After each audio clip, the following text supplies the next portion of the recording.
Hello everyone, welcome back to my channel Manas the human mind. मैं हूं आपका दोस्त, आपका होस्ट शन नितेश। और आज के इस वीडियो में क्या है खास, आइए मैं आपको बताता हूं। सो स्टूडेंट, जैसा कि आपको पता है कि हम इस सीरीज में क्लास 8 मैथमेटिक्स का प्रीवियस ईयर क्वेश्चन डिस्कस कर रहे हैं और हमारा टारगेट क्या है? टारगेट है मैथमेटिक्स 2026 को क्रैक करना, जो आपका एनुअल एग्जाम है। सो ऑलरेडी मैंने इस पे 2 वीडियो बनाए हैं। पहले वीडियो में हमने फर्स्ट वीडियो में हमने 1 मार्क के क्वेश्चन किए हैं और सेकंड वीडियो में हमने 2 मार्क्स के क्वेश्चन किए हैं। तो उसी सीरीज में आज हम 3 मार्क्स के क्वेश्चंस करने वाले हैं। और जैसा मैंने बताया है कि मैंने 2023-24 और 24-25 के क्वेश्चन पेपर को मर्ज किया है, तो मैं दोनों साल के क्वेश्चंस को यहाँ पे आपको सॉल्व करवाऊंगा और सिर्फ सॉल्व नहीं करवाऊंगा, आपको कंसेप्ट भी समझाऊंगा। तो देरी ना करते हुए चलिए हम स्टार्ट करते हैं। तो जैसा मैंने बताया है कि 2023-24 एंड 24-25 के क्वेश्चंस हैं, ठीक है। तो चलिए पहला क्वेश्चन लेते हैं। हाँ, और ये जो क्वेश्चन है वेरी इंपॉर्टेंट है ना। क्वेश्चन सेम तो मैं नहीं बोल सकता कि आएगा, हाँ, लेकिन ऐसे क्वेश्चन आ सकते हैं जिसकी प्रैक्टिस करनी बहुत जरूरी है। So the what is the question, मैं आपको रीड कर देता हूँ। फाइंड द अमाउंट, ओके, पहले मैं, हाँ, find the amount of ₹8,000 for 2 years which compounded annually and the rates of being 9% per annum during the first year and 10% per annum during the second year। तो ये जो question है ना बच्चों, ये है कंपाउंड इंटरेस्ट का। और इस क्वेश्चन में क्या क्या बोल रहा है, क्या क्या दिया है, मैं बता देता हूँ। इस क्वेश्चन में ये जो 8,000 है, ये हमारा प्रिंसिपल दिया है, राइट। और इसमें क्या दिया हुआ है, 2 साल टाइम दिया है, 2 years टाइम दिया है। और फर्स्ट ईयर का जो रेट दिया है वो 9% है और सेकेंड ईयर का जो रेट ऑफ इंटरेस्ट है वो 10% है, ठीक है। और हमको क्या कैलकुलेट करना है, हमको अमाउंट कैलकुलेट करना है। सो स्टूडेंट्स, हमेशा याद रखो, जब इस टाइप का क्वेश्चन दिया है जिसमें प्रिंसिपल दिया है और टाइम दिया है 2 years, लेकिन हर साल के लिए यानी फर्स्ट ईयर के लिए अलग अलग परसेंट है और नेक्स्ट ईयर के लिए अलग रेट ऑफ परसेंट है, तो इस क्वेश्चन को सॉल्व करने के लिए हमें एक फॉर्मूला फॉलो करना पड़ता है। तो इसका जो फॉर्मूला होगा वो होगा amount is equals to principal into, that is 1 plus R1/100 into 1 plus R2/100।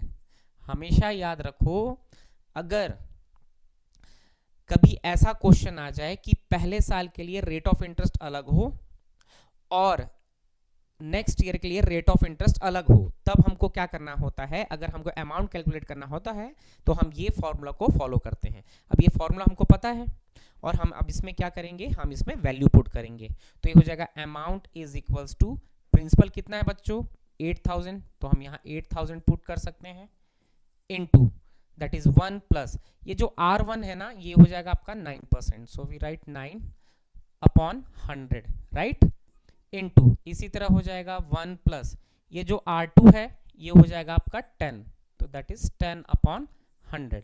अब क्या है, हम इसको कैलकुलेट कर देंगे, हमारा आंसर आ जाएगा। लेकिन कैलकुलेट करते समय याद रखना, आपको ध्यान देना होगा, ठीक है, गलती नहीं करनी है।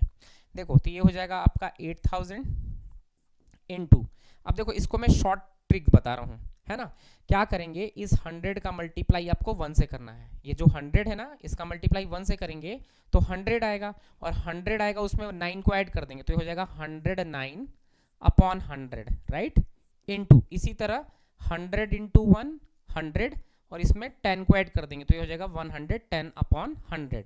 इस चीज़ को याद रखिएगा, आप चाहें तो इसको एलसीएम मेथड से सॉल्व कर सकते हैं, लेकिन टाइम बहुत ज़्यादा लगेगा, तो हम कोशिश करेंगे, हम यहाँ ट्रिक यूज़ करेंगे। अब हम क्या करेंगे, देखो यहाँ से 0 कैंसिल आउट, यहाँ से 0 कैंसिल आउट कर दो, इसी तरह यहाँ से 0 कैंसिल आउट। अब हम क्या करेंगे, 2 5 जा 10, 2 4 जा 8, राइट, ये कैंसिल आउट हो गया। अब हम क्या करेंगे, 5 1 जा 5, 5 2 जा 10, 5 2 जा 10, ये कैंसिल आउट हो गया। तो एट लास्ट हमारे पास क्या बच रहा है, यहाँ से बच रहा है 4, ये हो गया हमारा 109 और ये हो गया हमारा 22। अब आप इसको मल्टीप्लाई कर दीजिए और मल्टीप्लाई करके आप आंसर ला सकते हैं। तो हम क्या करेंगे, पहले इनको मल्टीप्लाई करते हैं। तो जब आप इनको मल्टीप्लाई करेंगे तो 4 9 जा कितना हो जाएगा 36, क्योंकि 0 है तो 3 फॉरवर्ड हो जाएगा, एंड 4 1 जा 4, तो ये हो जाएगा 436, राइट, इनटू 22। अब क्या करिए, 436 को 22 से मल्टीप्लाई कर दीजिए। तो 2 6 जा 12, कैरी 1, 2 3 जा 6 एंड 1 7, देन 2 4 जा 8, देन 2 6 जा 12, कैरी 1, 2 3 जा 6, 1 7, 2 4 जा 8। अब आप इसको ऐड कर दीजिए, तो हो गया 2 7 2 9, 8 7 15, ये हो गया 9592। तो जो आपका अमाउंट होगा ये आ जाएगा 9592।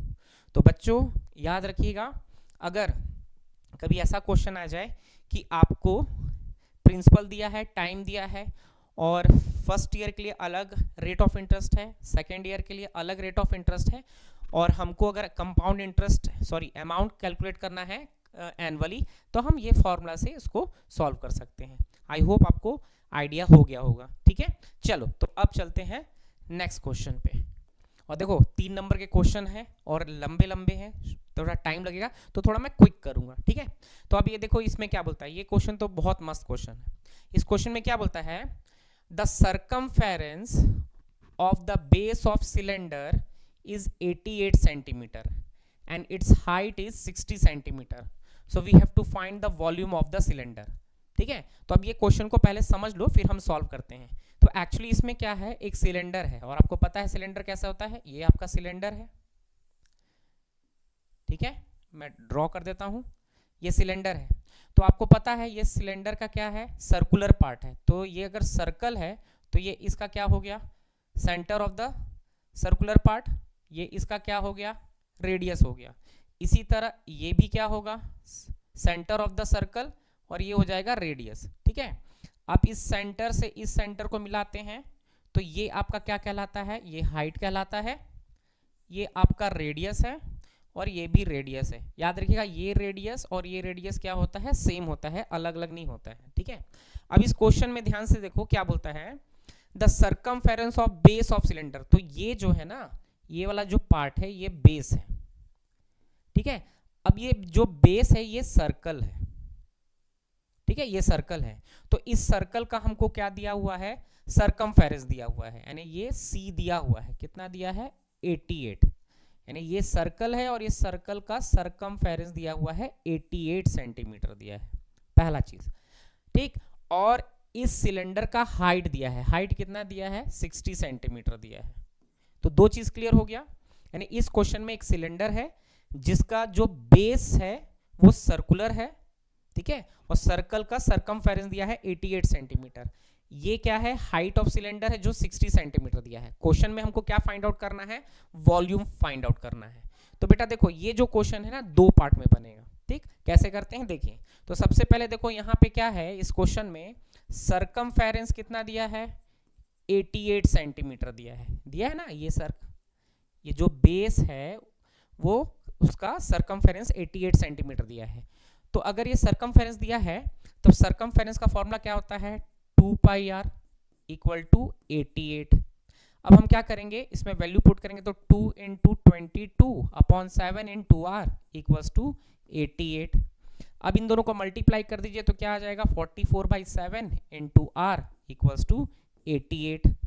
अब हमको r की वैल्यू निकालनी है, तो r इक्वल्स टू हो जाएगा 88 इंटू 7, यहाँ डिवाइड है, यहाँ इंटू हो जाएगा, ये हो जाएगा अपॉन 44। ये आप समझ रहे होंगे, तो मैं थोड़ा फास्ट पढ़ा रहा हूँ क्योंकि बहुत जल्दी कंप्लीट करना है, क्योंकि 3 नंबर के 20 क्वेश्चंस करने हैं और ये टाइम लेगा।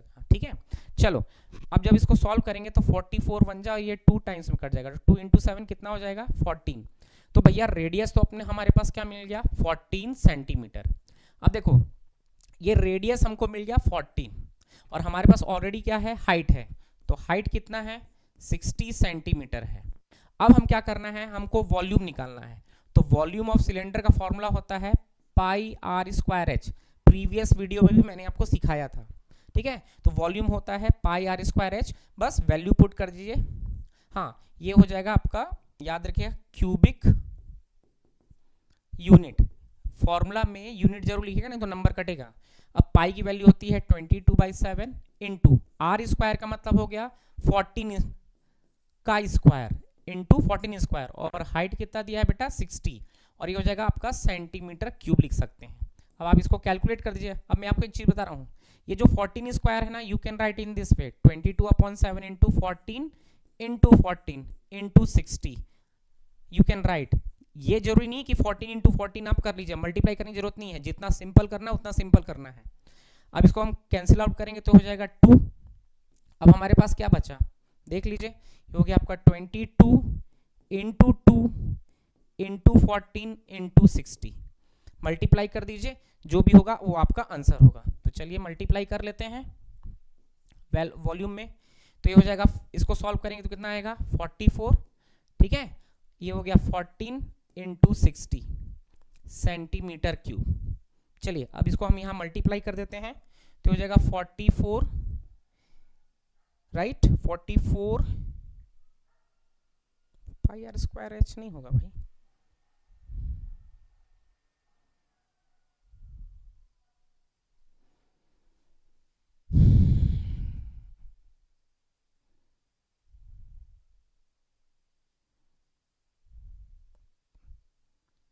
ओके।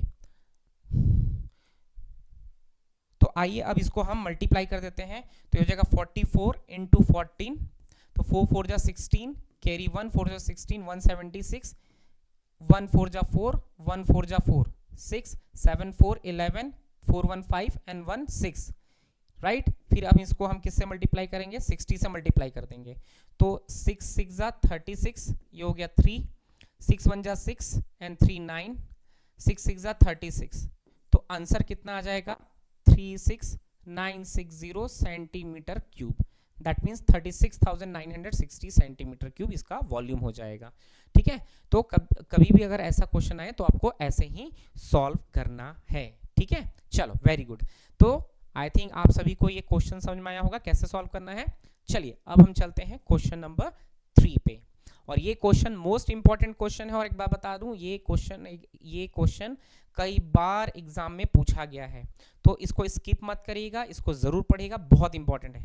और ये क्वेश्चन को कैसे सॉल्व करते हैं चलिए देखते हैं। देखो एक्चुअली इस क्वेश्चन में क्या दिया हुआ है कि x plus 1/x is equals to 4, यानी कि x प्लस 1/x की जो वैल्यू है 4 है, तो हमको किसकी वैल्यू निकालनी है x square plus 1/x square की वैल्यू निकालनी है। बहुत आसान क्वेश्चन है ना, ये एल्जेब्रिक एक्सप्रेशन का क्वेश्चन है, ठीक है, आपने पढ़ा होगा एल्जेब्रिक एक्सप्रेशन का क्वेश्चन है, लेकिन ये आइडेंटिटी बेस्ड है। तो इस क्वेश्चन में मैं आपको बता दूं ये वाला आइडेंटिटी लगेगा, आपने पढ़ा है a plus B whole square which is equals to a square plus 2ab plus b square, ये आइडेंटिटी से ये क्वेश्चन सॉल्व होगा। तो इसको सॉल्व कैसे करना है, तो फर्स्ट हम लिखेंगे x plus 1/x equal to 4। अब हमको क्या करना है बेटा, ये इसका LHS है और ये RHS है, दोनों साइड स्क्वायर कर देना है। तो स्क्वायर का मतलब हो जाएगा कि x plus 1/x whole square equals to 4 square.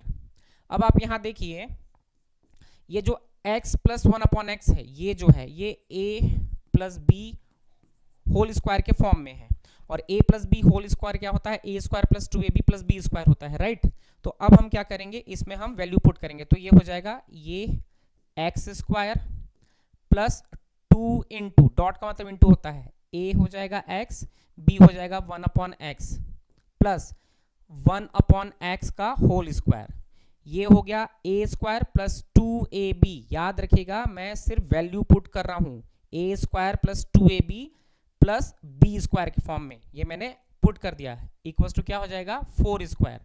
अब हम क्या करते हैं, इसको सॉल्व करते हैं, तो देखिए ये जो x और x है कैंसिल आउट हो जाएगा, 2 का मल्टीप्लाई 1 से करेंगे तो 2, तो ये हो जाएगा x square plus 2, right, plus जब आप इसको सॉल्व करेंगे तो 1 का स्क्वायर होता है 1 और x का स्क्वायर होगा x स्क्वायर, ये याद रखिएगा। और अगर ये नहीं समझ में आ रहा है तो आप ऐसे भी कर सकते हैं 1/x इंटू 1/x, जब सॉल्व करेंगे तो आएगा 1/x square, right, equals to हो गया 4 स्क्वायर।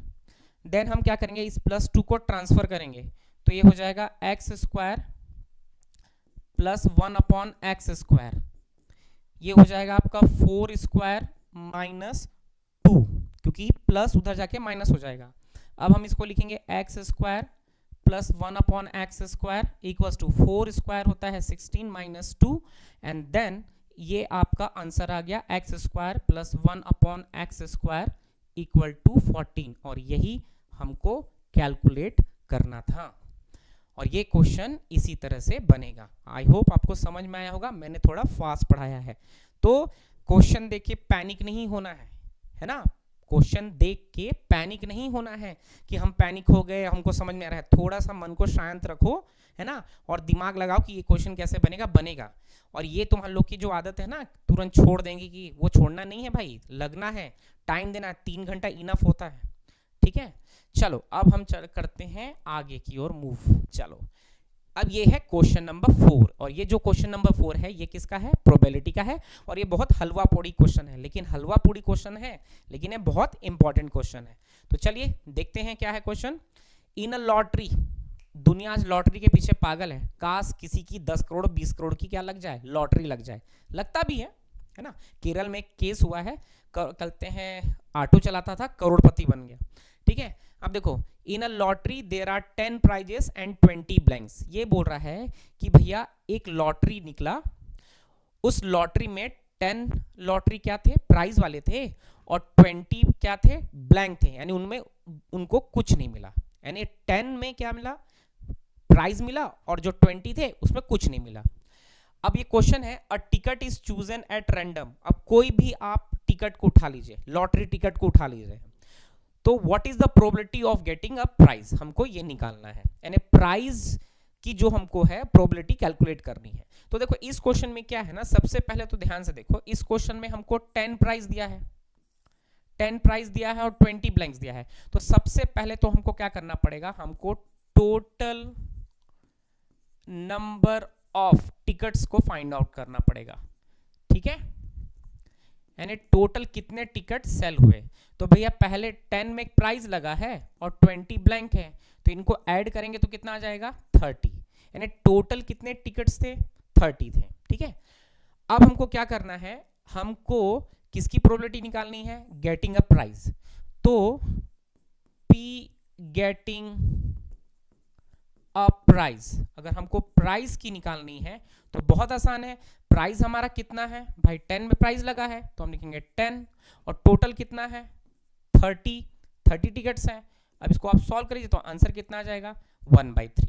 आप चाहें तो इसका ब्लैंक का भी इसी तरह से निकाल सकते हैं। तो ये तो बहुत सिंपल क्वेश्चन है। हाँ एक चीज याद रखिएगा, जब भी क्वेश्चन आए आपको इसमें जो फॉर्मूला है उसको आपको लिखना पड़ेगा, फॉर्मूला जरूर लिखिएगा, है ना। और एक चीज बता दे रहा हूं आप लोग को, एग्जाम में answer is not very important, way of representation is very important, कि गिवन लिखना है, कहाँ लेट लिखना है, कहाँ फॉर्मूला लगाना है, कहाँ यूनिट लगाना है, कहाँ हैंस लिखना है, ये सब का बड़ा ध्यान रखिएगा, है ना, एक चीज को याद रखिएगा, ठीक। तो ये आई होप आपको ये क्वेश्चन समझ में आया होगा। चलो अब हम चलते हैं क्वेश्चन नंबर 5 की ओर, और मैं ये फास्ट इसलिए करा रहा हूं क्योंकि 3 नंबर के क्वेश्चन फटाफट करने हैं। तो चलो इस क्वेश्चन में क्या है, find the value of x in 2x - 3 upon 3x + 2 equals to -2/3। तो ये जो क्वेश्चन है बहुत अच्छा क्वेश्चन है और इजी क्वेश्चन है। देखो इस क्वेश्चन में ये जो दिया हुआ है दिस क्वेश्चन कि भाई 2x - 3 upon 3x + 2 equal to दिया हुआ है -2/3। तो हम इसको क्रॉस मल्टीप्लिकेशन से सॉल्व कर सकते हैं। क्रॉस मल्टीप्लिकेशन का मतलब क्या होगा कि इस 3 का मल्टीप्लाई हम इस 2x - 3 से करेंगे। इसी तरह ये जो -2 है, इस -2 का मल्टीप्लाई हम ये 3x + 2 से करेंगे। ये क्रॉस मल्टीप्लिकेशन है, ठीक है। अब हम इसको ओपन करते हैं तो 3 का मल्टीप्लाई 2x से करेंगे, ये आपको पता है, ठीक है, ये डिस्ट्रीब्यूटिव मेथड है, उससे सॉल्व होगा। तो जब 3 का मल्टीप्लाई आप 2x से करेंगे तो ये आ जाएगा 6x माइनस 3 3 जा कितना हो गया 9, ठीक है। अगेन यू कैन चेक 3 2 जा 6x माइनस 3 3 जा 9 इक्वल टू, अब हम इसका मल्टीप्लाई करेंगे तो कितना आ जाएगा -6x, और ये हो जाएगा -4, -2 × +2 -4, राइट। अब हम क्या करेंगे, रीअरेंज करेंगे। तो जो x टर्म्स है उसको एक साथ ले आते हैं LHS या RHS में, तो हम लिखेंगे 6x, ये 6x इधर आके क्या हो जाएगा +6x, इसी तरह ये हो जाएगा -4, ये -9 उधर जाके क्या हो जाएगा +9। जब हम इसको सॉल्व करेंगे 6x + 6x ये क्या हो जाएगा आपका 12x इक्वल टू -4 + 9 कितना हो जाएगा 5 हो जाएगा। देन x इक्वल टू हो जाएगा 5/12। तो आंसर क्या हो गया आपका दैट इज 5/12। ठीक है, तो अगर ऐसा क्वेश्चन आता है तो आप किससे सॉल्व करेंगे, आप इसको क्रॉस मल्टीप्लिकेशन मेथड से सॉल्व करेंगे। और ये किसका है क्वेश्चन है, लीनियर इक्वेशन का है, linear equation with one variable. Class 9th और 10th में जाएंगे तो थोड़ा अलग पढ़ेंगे। चलिए, तो ये हो गया क्वेश्चन नंबर 5। अब चलते हैं क्वेश्चन नंबर 6 जो कि बहुत ही इंपॉर्टेंट क्वेश्चन है। और ये जो क्वेश्चन है वो परसेंटेज चैप्टर का है। ठीक है, तो द क्वेश्चन इज सोनल। इस क्वेश्चन में एक लड़की है, उस लड़की का क्या नाम है, सोनल है। ठीक है, हो सकता है अभी आप मेरे को कोई देख रहा होगा तो उसमें से कोई बच्चा होगा, उसका भी नाम सोनल हो सकता है। ठीक है, तो Sonal attended her school on 204 days. इसका मतलब जो सोनल है एक बहुत अच्छी बच्ची है और वो स्कूल जाती है। तो वो स्कूल गई, तो कितने दिन स्कूल गई है भाई, 204 डेज वो स्कूल जाती है। और जब वो 204 डेज स्कूल जाती है तो उसका जो अटेंडेंस बनता है, याद है ना अटेंडेंस बनता है, और अटेंडेंस अगर शॉर्ट हो जाए तो प्रिंसिपल मैम की डांट भी पड़ती है, पेरेंट्स को बुला लिया जाता है। और आपको पता है 10th और 12th में अगर आपका परसेंटेज नहीं बनेगा ना अटेंडेंस का तो आपको एग्जाम देने भी नहीं दिया जाएगा। इसलिए बेटा घर पे मत बैठा करो, स्कूल चले जाया करो। ठीक है, मम्मी पापा बहुत मेहनत कर रहे हैं तुम लोग के लिए, है ना, तो रेगुलर स्कूल जाया करो और उनके मेहनत की वैल्यू किया जाया करो। ठीक है, घर पे बैठने से कुछ नहीं होगा, स्कूल जाइए, स्कूल में पढ़िए, सीख के आइए। तो देखो इस क्वेश्चन में एक लड़की है सोनल जो स्कूल जाती है, कितने दिन स्कूल गई है, 204 डेज स्कूल गई है, और उसका जो अटेंडेंस परसेंट बना है वो 85% बना है। तो हमको ये निकालना है कि भाई कितने दिन स्कूल ओपन हुआ है। ठीक है, तो इस क्वेश्चन को हम थोड़ा स्टेप वाइज करेंगे। तो देखो इसमें हमको क्या पूछ रहा है, इसमें पूछ रहा है कि स्कूल कितने दिन खुला, कितने दिन ओपन हुआ। तो हम क्या करेंगे ना, हम ले लेंगे दैट, लिखेंगे let number of days, let number of days school, sorry just wait ना, कभी कभी ओके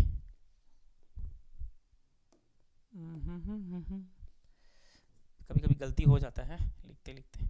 चलो, so number of days school was open, हम क्या ले लेंगे, इसको x ले लेंगे। तो मान लो x डेज स्कूल खुला हुआ था। ठीक, अब उसका अटेंडेंस कितना दिया हुआ है, उसका अटेंडेंस परसेंटेज, तो ये जो अगर आप देखते हैं तो अटेंडेंस परसेंटेज ये दिया है 85%। ठीक है, और वो कितने दिन स्कूल गई, तो 204 डेज, तो हम बोल सकते हैं प्रेजेंट। ठीक है, वो कितने दिन प्रेजेंट रही है भाई, वो 204 डेज प्रेजेंट रही है। अब आपको एक चीज बताता हूं, इसमें हमको क्या करना है ना, हम इसको क्वेश्चन को दो तरीके से सॉल्व कर सकते हैं। ठीक है, एकदम इजीएस्ट तरीका बता रहा हूं, ध्यान से समझो। ये जो 204 डेज है, ये 204 डेज कितना परसेंटेज बना रहा है, 85% बना रहा है। ठीक है, याद रखना ये 204 85% उसका अटेंडेंस बना रहा है, और अटेंडेंस जो बनता है वो टोटल में बनता है। तो टोटल कितना है, x है। इसका मतलब हुआ कि 85% ऑफ x, यानी इस x का 85% कितना दिया है, 204 दिया है। तो हम अकॉर्डिंग टू क्वेश्चन इसको लिख सकते हैं 85% ऑफ x इज 204। ये हमारा एक स्टेटमेंट बनेगा। अब हम इस स्टेटमेंट से आंसर्स को निकाल सकते हैं। तो हम क्या करेंगे बच्चों, हम लिखेंगे देखो दिस 85 अपॉन 100, इस 85% को 85/100 लिख सकते हैं। ऑफ का मतलब होता है इनटू x, इज का मतलब होता है इक्वल टू 204। अब हम क्या करेंगे, x की वैल्यू कैलकुलेट कर लेंगे। तो ये हो जाएगा 85 इंटू एक्स इक्वल टू, इस 100 को इधर ट्रांसफर करेंगे तो हो जाएगा 204 इंटू 100। इतना बेसिक चीज तो तुम लोग को पता है, इसलिए मैं बहुत ज्यादा डीप नहीं जा रहा हूं। ठीक है, देन ये हो जाएगा x equals to 204 into 100 upon हो जाएगा 85, ठीक है। और ये x इक्वल्स टू हो जाएगा, आप इसको 5 से कैंसिल आउट करो तो ये हो जाएगा 5 1 जा 5, 5 7 जा 35, ठीक है। देन 5 4 जा 20, नो ये हम इसको नहीं कैंसिल आउट कर पाएंगे, जस्ट वेट, हम क्या करेंगे, ये नहीं कैंसिल आउट होगा, 5 से जाएगा तो ये कर जाएगा 5 2 जा, sorry just wait one mistake, ये हो जाएगा आपका 100, हम इसको 5 से काटेंगे तो 5 2 जा 10 0, ठीक है। अब हम क्या करेंगे 17 के टेबल से इसको कैंसिल आउट करेंगे तो 17 1 जा 17, 17 1 जा 17 3, 17 2 जा क्या हो जाएगा 34, तो हमारा बचेगा 12 इंटू 20। अब हम इसको मल्टीप्लाई कर देंगे तो 12 इंटू 20 कितना हो जाएगा 240 डेज, यानी स्कूल कितने दिन खुला रहा 240 डेज। तो देखो यहाँ मेरे से भी थोड़ा सा मिस्टेक हुआ है, आपसे भी हो सकता है, लेकिन मैंने इसको कोई एडिट नहीं किया है, ठीक है, एडिट नहीं किया है, डायरेक्ट मैंने आपके सामने लाइव कर रहा हूँ। और आपको पता है अभी रात के कितने बज रहा है, रात के अभी 10 बज रहे हैं और रिकॉर्डिंग करना चालू किया हूँ, अभी 10 बजे से लेकर 12-1 बजे तक रिकॉर्डिंग करूँगा कंटिन्यू आज, ठीक है। तो हमने अभी कितने क्वेश्चन कर लिए, 6 क्वेश्चन कर लिए। अब चलते हैं फटाफट आगे क्वेश्चन की ओर, ठीक है। क्वेश्चन नंबर 7, अरे ये तो मस्त क्वेश्चन है, ठीक है, प्लेइंग विथ नंबर का है। इसमें ये पूछ रहा है कि is 25689 is divisible by 11, show that the test of divisibility। एकदम हलवा पूड़ी क्वेश्चन है, ये तो आपने 6th 5th में भी किया होगा, तो कुछ नहीं है। देखो ये जो क्वेश्चन है आपका 25689, ये हमें पता करना है कि ये 11 से डिवाइड हो सकता है कि नहीं, लेकिन हमको टेस्ट ऑफ डिविजिबिलिटी शो करनी है, राइट। तो इसके लिए हम क्या करेंगे, आपको पता है इसका मेथड, कि हम अपने वंस प्लेस साइड से, वंस प्लेस डिजिट साइड से इसको ऑर्डर देते हैं। तो ये हो गया odd even odd even odd. अब हम क्या करेंगे, सम ऑफ ऑड प्लेस डिजिट, यानी कि जो ऑड प्लेस डिजिट, जो ऑड प्लेस पे डिजिट है उनको ऐड कर देंगे, ठीक है। तो ऑड पे कौन कौन है 9 6 एंड 2, तो यहां ऐड कर दो 9 प्लस 6 प्लस 2, सॉल्व करने पे आएगा 9 2 11, 11 और 6 17 हो गया। इसी तरह हम क्या करेंगे, सम ऑफ इवन प्लेस डिजिट, अब हम इसको इवन वाले को ऐड करेंगे तो ये हो जाएगा 8 प्लस 5 कितना हो गया 13। अब हमको क्या करना है, सब्ट्रैक्ट करना है, ठीक है।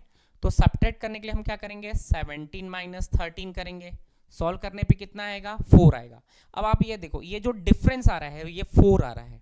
और आपको एक चीज बता दे रहा हूं, ये जो डिफरेंस होता है बेटा,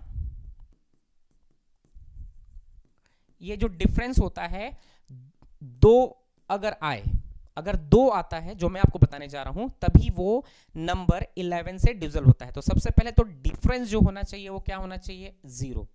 अगर आपका डिफरेंस 0 आया तब हम बोल सकते हैं कि that number is completely divisible by 11, पहला कंडीशन। दूसरा क्या होना चाहिए, मल्टीपल ऑफ 11, मल्टीपल ऑफ 11 होना चाहिए।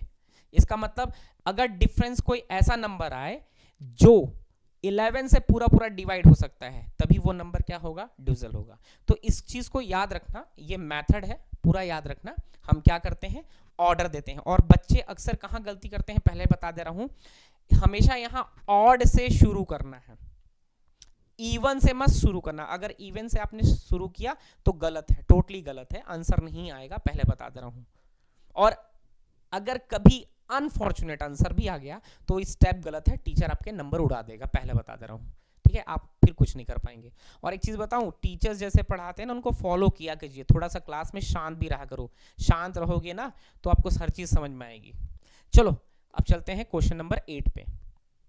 Yes, this is very important question my dear, this is very important question. और ये जो क्वेश्चन है मैं आपको बता दे रहा हूं कि ऐसे क्वेश्चन एग्जाम में जरूर आएंगे 100%, मैं आपको 500% बोल रहा हूं कि दिस टाइप ऑफ क्वेश्चन आएंगे ही आएंगे, एक क्वेश्चन तो रहता ही रहता है। तो देखो क्या है, draw the histogram for the following data. देखो तुम्हारे चैप्टर में एक तुम्हारे बुक में एक चैप्टर है डेटा हैंडलिंग, उस डेटा हैंडलिंग में हिस्टोग्राम है, तो ये क्वेश्चन वहीं से है। तो आपके पास एक क्या दिया हुआ है, डेटा दिया है ना, और इस डेटा के अकॉर्डिंग हमको क्या ड्रॉ करना है, हिस्टोग्राम। ठीक, तो कैसे करेंगे, तो पहले समझ लो डेटा क्या दिया है। तो देखो यहाँ पे क्या दिया है, क्लास इंटरवल दिया है। क्लास इंटरवल क्या है, 20 to 25। याद रखना यहाँ 0 से शुरू नहीं किया है, ध्यान से देखो, यहाँ 20 से शुरू किया है। ठीक, पहला चीज याद रखना। और ध्यान से देखो, 20 से शुरू किया है, 0 से शुरू नहीं किया है, पहले बात का ध्यान रखना। दूसरी चीज याद रखना कि इनका जो गैप है, यानी 20 और 25 के बीच में कितना गैप है, 5। 25-30 के बीच में कितने का गैप है, 5। 30 to 35 के बीच में 5। 35 to 40 में 5। 40 to 45 में 5। 45 to 50 में 5 का गैप है। तो ये एक रेगुलर क्लास इंटरवल बोला जाता है, याद रखना। जब आप हायर क्लास में जाएंगे 9th और 10th में, तो इररेगुलर भी होता है। तो इररेगुलर अगर कहते हैं क्लास इंटरवल है, तो हमको उसको रेगुलर करना होता है, उसके एक मेथड है। ठीक है, 0.5 का डिफरेंस को ऐड या माइनस करते हैं, वो आगे पढ़ोगे। तो ये आपका पहले चेक क्या करना है कि 0 से शुरू हो रहा है कि नहीं, तो 0 से शुरू नहीं हो रहा है। दूसरा क्या है, क्लास इंटरवल रेगुलर है कि नहीं, तो रेगुलर है। ठीक, और ये दिया है फ्रीक्वेंसी, तो 20 to 25 की कितनी दी है, 30। 25 to 30 की कितनी दी है, 24। 30 to 35 52। 35 to 40 28। 40 to 45 46 and 45 to 50 कितना दिया है, 10 दिया हुआ है। राइट, तो अब चलो, अब हम इसको सॉल्व करते हैं। तो देखो, हिस्टोग्राम ड्रॉ करना है, तो हमको क्या लगेगा, ग्राफ पेपर। ठीक है, ग्राफ पेपर लगेगा, और ये ग्राफ पेपर लगेगा तभी ये बनेगा। तो याद रखना, एग्जाम में आए तो आपको ग्राफ पेपर मिलेगा, अगर नहीं मिलता है तो आप ग्राफ पेपर को डिमांड कर सकते हैं। चलो, अब इसको हम सॉल्व है कि आपको क्या लेना है, एक ग्राफ पेपर लेना है।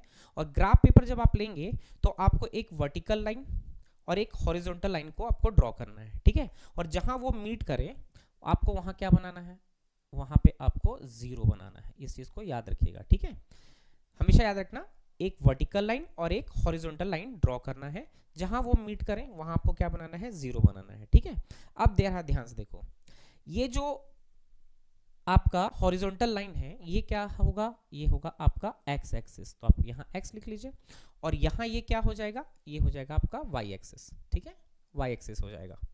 जस्ट वेट, तो ओके, तब देखो, ओके, तो ये हो गया x एंड देन y। अब हमारे पास देखो डेटा तुम्हारे सामने दिख रहा है, तुमको डेटा क्लियर दिख रहा होगा। तो क्लास इंटरवल है, और जैसे मैंने बताया है, ये जो क्लास इंटरवल है ये किससे शुरू नहीं हो रहा है, 0 से शुरू नहीं हो रहा है। अगर 0 से शुरू नहीं हो रहा है तो आपको पता है कि हमको यहाँ क्या बनाना पड़ेगा, 0 से 20 मिस है, यानी कि अगर आप देखें 0 से 20 तक ये मिस है, यानी है ही नहीं डेटा, तो हम उसके लिए क्या यूज करते हैं, किंक यूज करते हैं। तो हम क्या करेंगे, पहले ध्यान से देखो, सबसे पहले जो एक्स एक्सिस है, एक्स एक्सिस पे हम क्लास इंटरवल को शो करेंगे। तो हम इसको क्या करते हैं, हम इसको कर लेते हैं 20, ये हो गया आपका 25, ये हो गया आपका 30, ये हो गया 35, ये हो गया आपका 40, ये हो गया आपका 45 एंड देन ये हो गया आपका 50। ठीक है, अंडरस्टूड। और याद रखिएगा, ये तो मैंने बिना ग्राफ का आपको बता रहा हूं, मैं आपको ग्राफ में आपको याद ना इक्वल आपको गैप लेना है, इट शुड बी इक्वल। ठीक है, जैसा आपको दिख रहा होगा।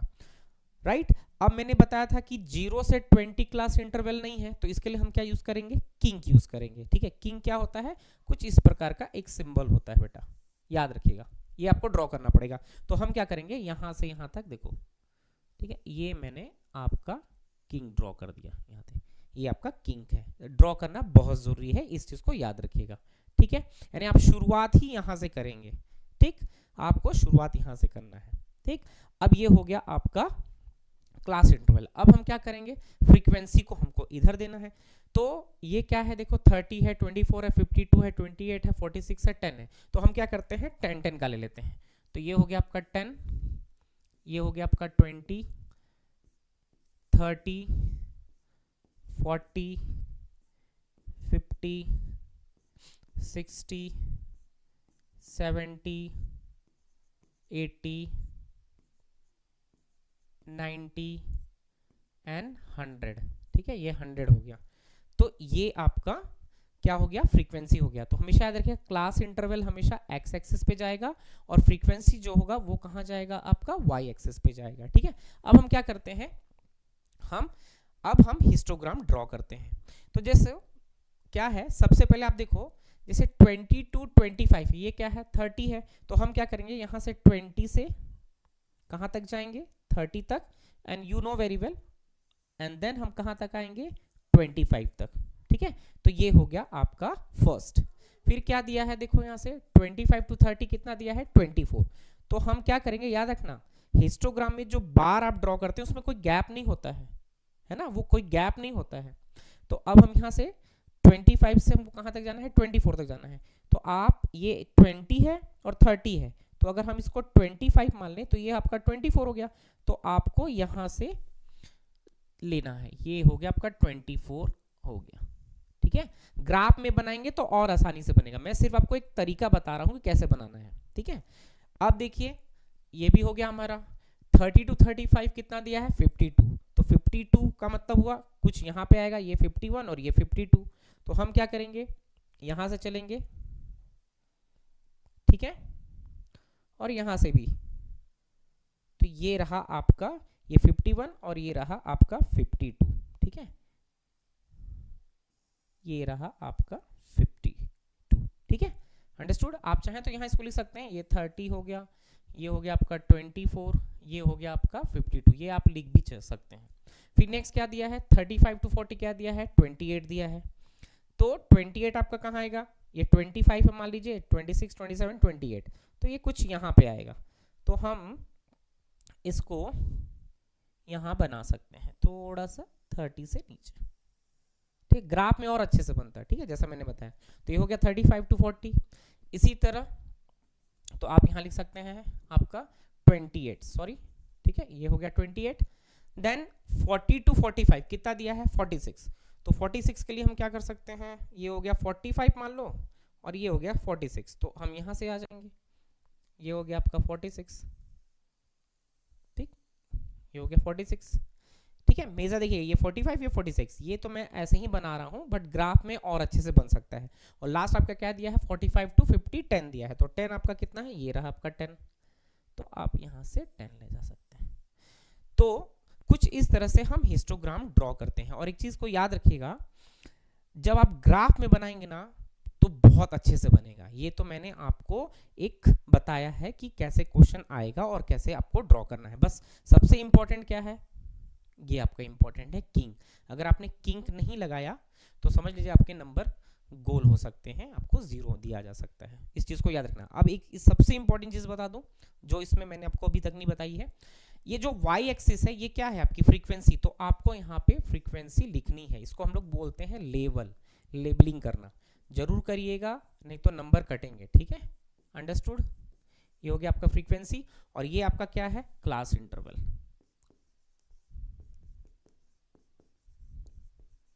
ठीक, तो लेबल भी जरूर करिएगा। तो किस चीज का ध्यान रखना है, कहाँ कहाँ आपके नंबर कट सकते हैं। अगर आपने यहाँ x नहीं लिखा, यहाँ आपने y नहीं लिखा, तो आपके नंबर कट सकते हैं। ठीक है, ये आपके नंबर कट सकते हैं। जस्ट एक मिनट ना, वो थोड़ा सा समलाया माता मंदिर का ये है रक्षा सूत्र, बार बार ये निकल जा रहा है तो वो बोर्ड में लग जा रहा है, तो मैं सोचा थोड़ा ठीक कर लेता हूँ। क्या ना, माँ का आशीर्वाद होना भी जरूरी है। चलो, तो ये हो गया। और यहाँ 0 लिखना जरूरी है। अगर कोई क्लास इंटरवल मिस है तो किंक लगाना जरूरी है, इस चीज को ध्यान रखना है ना। और ये जो क्वेश्चन है आपको ग्राफ में ही बनाना है। ठीक, चलो, वेरी गुड। तो समझ में आ गया। अब हम चलते हैं आगे की ओर। हाँ, तो अब है क्वेश्चन नंबर 9, और ये क्वेश्चन नंबर 9 क्या है, बहुत ही इंपॉर्टेंट क्वेश्चन है। The question is, the marks obtained by Deepak in examination are given below. Represent the above data by a pie chart. तो देखो, इस क्वेश्चन में एक स्टूडेंट है, उस स्टूडेंट का नाम क्या है भाई, उस स्टूडेंट का नाम है दीपक। ठीक है, दीपक भाई साहब है। ठीक है, और उन्होंने एक एग्जाम दिया है, और एग्जाम में उनको इंग्लिश में कितने मिले हैं मार्क्स, 105, हिंदी में 175, मैथ्स में 150, साइंस में 160 और सोशल साइंस में 130 मार्क्स मिले हैं। ठीक है, और ये जो मार्क्स मिले हैं उसके अकॉर्डिंग हमको क्या ड्रॉ करना है, पाई चार्ट ड्रॉ करना है। ठीक है, तो अब देखो, अगर पाई चार्ट ड्रॉ करना है तो सबसे पहले मैं आपको एक बात बता दूं, और कि ये जो क्वेश्चन है ये 100% क्वेश्चन है, एग्जाम में आता ही आता है। एक पाई चार्ट ड्रॉ करने के लिए आएगा ही आएगा। ठीक है। तो एक बात बताता हूँ, जब आपको कोई डेटा दिया रहे तो सबसे पहले आपको क्या करना है, उस डेटा का जो टोटल है वो आपको कैलकुलेट करना है। कभी कभी क्वेश्चन में टोटल दिया रहता है, आपको अगर दिया है तो कोई दिक्कत नहीं है, लेकिन अगर नहीं दिया है तो आपको सबसे पहले टोटल निकालना पड़ेगा। तो टोटल के लिए हम क्या करेंगे, सारे मार्क्स को ऐड कर देते हैं। तो ये आपको टोटल मार्क्स ऐड करने पड़ेंगे, यानी फाइंड आउट करना पड़ेगा। तो ये हो गया आपका 105 plus 175, that is 150, right, 160 and then 130। ये हमको देखना है कि कितना आ रहा है। तो 5 and 5 10, कैरी 1 7 5 12 6 18 18 और 3 21 और ये 22, ये हो गया आपका 2। देन 1 2 3 4 5 5 2 7 720। तो टोटल आपका कितना हो गया 720। तो फर्स्ट अगर आपको कोई डेटा दिया है तो उसका टोटल कैलकुलेट करिए। अगर क्वेश्चन में दिया है तो अच्छी बात है, नहीं है तो आपको टोटल कैलकुलेट करना है। चलिए अब हमने ये कैलकुलेट कर लिया, अब हम आगे चलते हैं नेक्स्ट पार्ट में। सबसे पहले हमने टोटल कर लिया, अब हम क्या करेंगे, हमको सेंट्रल एंगल कैलकुलेट करना है। देखो ये टेबल मैंने पहले इसलिए बना के रखा है क्योंकि टाइम लगेगा इसको करने में, तो मैं टाइम का आपका सेव करना चाहता हूं। तो सबसे पहले क्या करना है, आपको टोटल करना है, ये बता दिया मैंने, ठीक है। अब क्या करना है, आपको सेंट्रल एंगल कैलकुलेट करना है, और मैं इसका एक सिंपल तरीका बता रहा हूं। बुक में जो तरीका दिया है वैसे करोगे तो हमेशा परेशान रहोगे, बार बार कैलकुलेट करना पड़ेगा। सबसे पहले क्या करो कि सेंट्रल एंगल कैलकुलेट कर लो, ठीक है। तो सेंट्रल एंगल कैलकुलेट करने का तरीका क्या है इस टाइप के क्वेश्चन में, कि आपको पता है जो सर्कल होता है, जो सर्कल होता है उसका मेजर कितना होता है भाई, 360 डिग्री होता है, ठीक, 360 डिग्री हमेशा याद रखना। अब उसको क्या करना है, आपको जो टोटल है, जो अभी हमने मार्क्स टोटल किए हैं उससे डिवाइड कर देना है। तो हमारा टोटल कितना है 720। जब आप डिवाइड करेंगे ना तो सीधा सीधा आंसर कितना आ रहा है 0.5, इसका मतलब 0.5। तो सबसे पहले ना आप क्या करो, अपना टाइम बचाने के लिए, और जो मैं बता रहा हूं आप अगर ऐसा करते हो तो बहुत कम समय में ऐसे क्वेश्चन को आप सॉल्व कर सकते हैं। तो सबसे पहले तो हमको क्या करना है, हमको इसको कैलकुलेट करना है। क्या कैलकुलेट करना है, सेंट्रल एंगल कैलकुलेट करना है। कैसे कैलकुलेट करेंगे, 360 बाई टोटल, तो आंसर कितना आया 0.5। अब क्या करना है, टेबल बनाना है। तो इस टेबल में कितने कॉलम्स होंगे, 3 कॉलम्स। पहला किसका है, सब्जेक्ट का, दूसरा कितना है मार्क्स, और तीसरा क्या है सेंट्रल एंगल कैलकुलेट करना है, ठीक। तो अब हम क्या करेंगे, हर सब्जेक्ट का सेंट्रल एंगल हम कैलकुलेट करेंगे, ठीक है। तो उसके लिए क्या करेंगे, जैसे देखो यहाँ पे इंग्लिश में, तो इंग्लिश में कितने मार्क्स आए हैं भाई साहब के 105। तो ये 105 को ना हम इस 0.5 से मल्टीप्लाई कर देंगे। देखो 105 को अगर 0.5 से मल्टीप्लाई करते हैं तो कितनी डिग्री आ गई, 52.5 डिग्री आ जाएगी। ये आपने डिग्री में कन्वर्ट कर लिया, ठीक। इसी तरह हिंदी में भाई साहब के कितने हैं 175, तो 175 को 0.5 से मल्टीप्लाई कर दिया, आपका आएगा आंसर 87.5 डिग्री, और जल्दी जल्दी आएगा, बता दे रहा हूं आपको। देन मैथ्स में कितने हैं 150, तो 150 को हम 0.5 से मल्टीप्लाई करेंगे तो कितना आएगा 75 डिग्री। इसी तरह साइंस में कितने हैं 160, ठीक है। तो 160 को 0.5 से मल्टीप्लाई कर दीजिए, कितना आ जाएगा 80 डिग्री। और इसी तरह सोशल साइंस में कितने मार्क्स हैं भाई साहब के 130, तो 130 को 0.5 से मल्टीप्लाई कर दीजिए, कितना आ जाएगा 65 डिग्री आ जाएगा, ठीक। तो ये आपको इस तरह से सेंट्रल एंगल कैलकुलेट करना है, और मैं आपको बता दूं इस तरह से करेंगे तो ज्यादा आसान है। अब क्या करना है, मैं आपको एक बात बता रहा हूं, जब ये आपका कैलकुलेट हो जाएगा तो इन सब को ऐड करके चेक करो, बता दे रहा हूं, इन सब को ऐड करो और चेक करो 360 डिग्री आ रहा है कि नहीं आ रहा है, आना ही चाहिए, ठीक है। अगर यहाँ पे ऐड करने में 360 डिग्री नहीं आ रहा है तो इसका मतलब आपका गलत है, तो यहाँ पे आपकी क्रॉस चेकिंग भी हो जाएगी। तो आप इसको चाहें तो ऐड कर सकते हैं, चलो मैं ऐड करके देख लेता हूँ। तो ये हो गया आपका 52.5, ठीक है, ये हो गया आपका 87.5, देन 75, 80 और 65, इनको अलग ऐड कर लेते हैं। तो जब आप इसको ऐड करेंगे तो 5 5 10, कैरी 1 7 6 13 13 एंड 8 13 एंड 8 कितना हो जाएगा 8 और 3 21, राइट। देखो सोचो, मेरा भी दिमाग कितना पजल हो गया है। तो 7 6 13 13 एंड 8 21 21 और ये 1 22, ये हो गया 22 222। और अगर इसको ऐड करते हैं तो 5 5 10, कैरी 1 2 and 1 3, 1 7, ये 10 हो गया, कैरी 1 6 और 8 14, 140। अब 140 डिग्री और 220 को ऐड कर देंगे तो 220 और 140, इसको अगर इसको ऐड करते हैं तो ये हो जाएगा 360। इसका मतलब ये हमारा सही है। और देखो क्या होता है ना, कभी कभी पढ़ाते रहो, कंटिन्यू पढ़ाते रहो, कुछ ना कुछ चीज़ें मिस हो ही जाती हैं, तो उसका हम उतना कैरी करते हैं, ज़्यादा केयर नहीं करता हूँ। काम करना है, कंटिन्यू काम करना है। अब देखो, तो ये सेकंड पार्ट हो गया, ठीक। हमने सेंट्रल एंगल कैलकुलेट कर लिया, टेबल बना लिया, और ये क्या है आपका, हमको इसको टोटल भी चेक कर लिया। अब हमको क्या करना है, इसके अकॉर्डिंग हमको एक पाई चार्ट ड्रॉ करना है। तो पाई चार्ट ड्रॉ करने के लिए सबसे पहले क्या करना पड़ेगा, आपको किसी भी रेडियस का एक सर्कल ड्रॉ करना है, ठीक है। किसी भी रेडियस का एक सर्कल ड्रॉ करना है। तो जैसे मैंने ऑलरेडी इसको ड्रॉ करके रखा हुआ है, ठीक। तो आप देखो, एक सर्कल है और इसका रेडियस दिया है, और ये इसका क्या हो गया, सेंटर हो गया, ठीक। अब बता रहा हूं, अब आपको क्या ड्रॉ करने हैं, एंगल ड्रॉ करने हैं। तो पहला कितना है, अगर हम पहला देखें, जैसे मेरे को याद नहीं है, थोड़ा सा मैं देख लेता हूँ कि कितने कितने हैं, 52.87, ठीक है। तो इसको मैं लिख लेता हूँ यहाँ पे। पहले हमको क्या ड्रॉ करना है, 52.5 डिग्री, देन 87.5 डिग्री, ठीक है। एंड देन फिर क्या क्या है देख लो, 75 75 80 65, यानी कि 65 75 80 पे है। तो यानी कि ये हो जाएगा आपका 75 डिग्री है, 80 डिग्री है एंड 65 डिग्री है। ये हमको ड्रॉ करना है।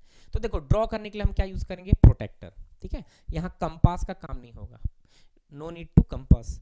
हमको क्या यूज करना है, प्रोटेक्टर। और देखो, प्रोटेक्टर जब आप ड्रॉ करें, प्रोटेक्टर से जब ड्रॉ करेंगे तो you know how to draw it, ठीक है। तो ये हमारा क्या बन जाएगा, प्रोटेक्टर का बेस लाइन बन जाएगा। इस चीज को याद रखना, प्रोटेक्टर का ये क्या बनेगा, बेस लाइन बनेगा, ठीक है, अंडरस्टूड। और ये जीरो जो है, ये सर्कल का जो सेंटर है वो प्रोटेक्टर का सेंटर बनेगा। ये दो चीज को याद रखना है, जो इस सर्कल का सेंटर है वो प्रोटेक्टर का सेंटर बनेगा, और ये जो रेडियस है वो प्रोटेक्टर का बेस लाइन बनेगा। और अगर आप प्रोटेक्टर से ड्रॉ करते हैं, क्योंकि यहां मेरे पास अभी प्रोटेक्टर नहीं है तो मैं आपको मैनुअली ड्रॉ करके दिखा रहा हूं, लेकिन आपको प्रोटेक्टर से यूज करना है। तो सबसे पहले आप क्या ड्रॉ करेंगे, 52.5। तो 52.5 का मतलब 60 से थोड़ा कम है ना। तो ये मान के चलो, ये आप ऐसे जब ड्रॉ करेंगे तो ये आपका हो जाएगा क्या, ये हो गया आपका 52.5 डिग्री, राइट। जब आप 52.5 डिग्री ड्रॉ कर लेंगे तो आपको क्या करना है, प्रोटेक्टर को टर्न करना है। और ये अब आपका बेस लाइन नहीं होगा, अब ये जो नया है बना है वो बेस लाइन हो जाएगा। यानी कि प्रोटेक्टर को आपको घुमाना पड़ेगा, थोड़ा टर्न करना पड़ेगा, and this become a base line. अब हम क्या ड्रॉ करेंगे, 87.5। 87.5 का मतलब हुआ, अगर हम ऐसे ड्रॉ करते हैं तो ये तो एग्जैक्ट 90 बना रहा है, तो हमको थोड़ा सा यहाँ ड्रॉ करना पड़ेगा। तो ये बनेगा आपका 87.5 डिग्री। आप प्रोटेक्टर से बनाएंगे कुछ ऐसे ही आएगा, ठीक है। ये दो हो गया। इसके बाद फिर आप प्रोटेक्टर को क्या कर लें, टर्न करें, यानी अब ये before it was your base line, अब ये बन जाएगा न्यू बेस लाइन। अब जब प्रोटेक्टर्स यहाँ बेस लाइन पे रखेंगे, और अब हमको क्या ड्रॉ करना है, 75। तो 75 अगर हम ड्रॉ करते हैं, सपोज मान लो, तो ये अगर हम ऐसे बनाए तो ये 90 है, और अगर हम ऐसे बनाए तो ये 75 हो जाएगा। तो अप्रॉक्स अगर हम यहाँ बनाते हैं तो ये बन जाएगा आपका क्या, 75 degree. This should be 75 degree. ये मैं मैनुअली बना रहा हूँ, प्रोटेक्टर से बनाएंगे तो और अच्छा बनेगा। और इसके बाद आपको क्या बनाना है, 80 डिग्री। अब 80 डिग्री बनाएंगे तो ऑलमोस्ट ये आपका यहाँ पे कुछ यहाँ तक बनेगा, ये बनेगा, ठीक है। ये बनेगा आपका दिस 80 डिग्री, ठीक है। 10 डिग्री लेस टू 90, और ये जो लास्ट में बचेगा ये बन जाएगा आपका ऑटोमेटिक 65 डिग्री। तो ये मैंने आपको ऐसे ही बताया है, ठीक है। प्रोटेक्टर नहीं था मेरे पास तो मैंने इसको ऐसे बताया है, लेकिन अगर आप प्रोटेक्टर से बनाएंगे तो बहुत ही क्लियर बनेगा। अब आपको क्या करना है, याद रखिए, जब ये आपका बन जाए तो आपको क्या करना है, ये जो सेक्टर बने हैं उनके नाम लिखने हैं। तो जैसे देख लो क्या क्या सब्जेक्ट था, इंग्लिश, हिंदी, मैथ्स। तो ये हो गया आपका इंग्लिश, ठीक है। ये हो गया आपका हिंदी, और ये क्या बन गया आपका, मैथ्स बन गया, ठीक है। ये बनाना है। फिर आप देख लो साइंस एंड सोशल साइंस, तो ये हो गया, सॉरी, ये हो गया आपका साइंस और ये हो गया आपका सोशल साइंस। ठीक। और हाँ, एक और चीज बता रहा हूं, आपने पहले क्या किया, डेटा टोटल किया, आपने सेंटर एंगल टेबल बनाया और आपने पाई चार्ट ड्रॉ कर लिया। इसके बाद आपको क्या करना है, स्टेप ऑफ कंस्ट्रक्शन भी लिखना है। स्टेप ऑफ कंस्ट्रक्शन लिखना जरूरी होता है, इस चीज को याद रखिएगा। ये आप अपने ओन वर्ड्स में भी लिख सकते हैं, ठीक है, क्लियर। तो आई होप आपको ये समझ में आया होगा, और आपको बता दे रहा हूँ ये क्वेश्चन आ सकता है, ऐसे क्वेश्चन आ सकते हैं, जरूर प्रिपेयर करके जाइए, ठीक है। अब चलते हैं नेक्स्ट क्वेश्चन में, question number 10। Oh my god, most important question my dear student. ये क्वेश्चन बहुत ही इंपॉर्टेंट है और मैं आपको बता दे रहा हूँ ये क्वेश्चन पूछ सकता है आपके अपकमिंग एग्जाम में। इस चीज को मैं पहले बता दे रहा हूँ, क्योंकि अगर आप देखेंगे प्रीवियस ईयर्स में तो ये कई बार पूछा है, ठीक है। सीबीएसई में पूछा है, एनसीईआरटी में, स्टेट बोर्ड में भी पूछता है। ये क्वेश्चन बहुत बहुत बहुत इंपॉर्टेंट है। तो चलिए इस क्वेश्चन को करते हैं। क्वेश्चन नंबर 10, देखो अभी सिर्फ कितना टाइम हो रहा है, मुझे लगता है सिर्फ ये अभी 1 घंटा हुआ है और सिर्फ 10 क्वेश्चन हुए हैं, ठीक है, ठीक है। अब चलो देखते हैं, तो कोई दिक्कत नहीं, टाइम तो लगेगा ही। इस क्वेश्चन में क्या दिया हुआ है, ध्यान से देखो, ये एक क्वाड्रिलेटरल है, ठीक है, क्वाड्रिलेटरल है, अंडरस्टूड। और इस क्वाड्रिलेटरल में क्या है, ये जो एंगल है मैं आपको बता देता हूँ, just give me 1 minute, I am going to change this the pen. अब देखो ये एक क्या है बेटा, क्वाड्रिलेटरल है। अगर इस क्वाड्रिलेटरल में देखेंगे तो इसमें 4 एंगल है। तो पहला एंगल क्या है, angle A, angle B, angle C and angle D. अब क्या है, इसमें एंगल ए और एंगल बी नहीं दिया हुआ है, उसका मेजर नहीं दिया हुआ है, लेकिन क्या दिया हुआ है कि ये जो एंगल ए है, ये जो एपी है, ये एपी, ये इसका क्या है, एंगल बाइसेक्टर है। आपने पढ़ा होगा एंगल बाइसेक्टर क्या होता है।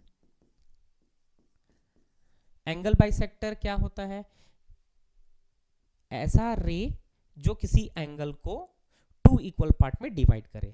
इसी तरह ये जो बीपी है, ये भी क्या है बेटा, ये भी एक एंगल बाइसेक्टर है, ठीक है, एंगल बाइसेक्टर है। तो एंगल बाइसेक्टर का मतलब मैंने जैसे बताया कि ये इस एंगल बी को भी 2 इक्वल पार्ट में डिवाइड करता है, ठीक है, इस चीज को याद रखना, क्लियर। और एंगल सी कितना दिया है, 100 डिग्री, और एंगल डी कितना दिया है, 60 डिग्री दिया हुआ है।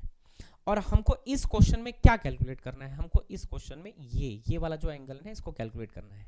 और ये जितना आपको टफ लग रहा है ना, उतना ही आसान क्वेश्चन है। फिर से बता दे रहा हूं, एक क्वाड्रिलेटरल दिया है ABCD, जिसमें AP और BP क्या है, एंगल बाइसेक्टर हैं, किसके, एंगल A और एंगल B के, ठीक।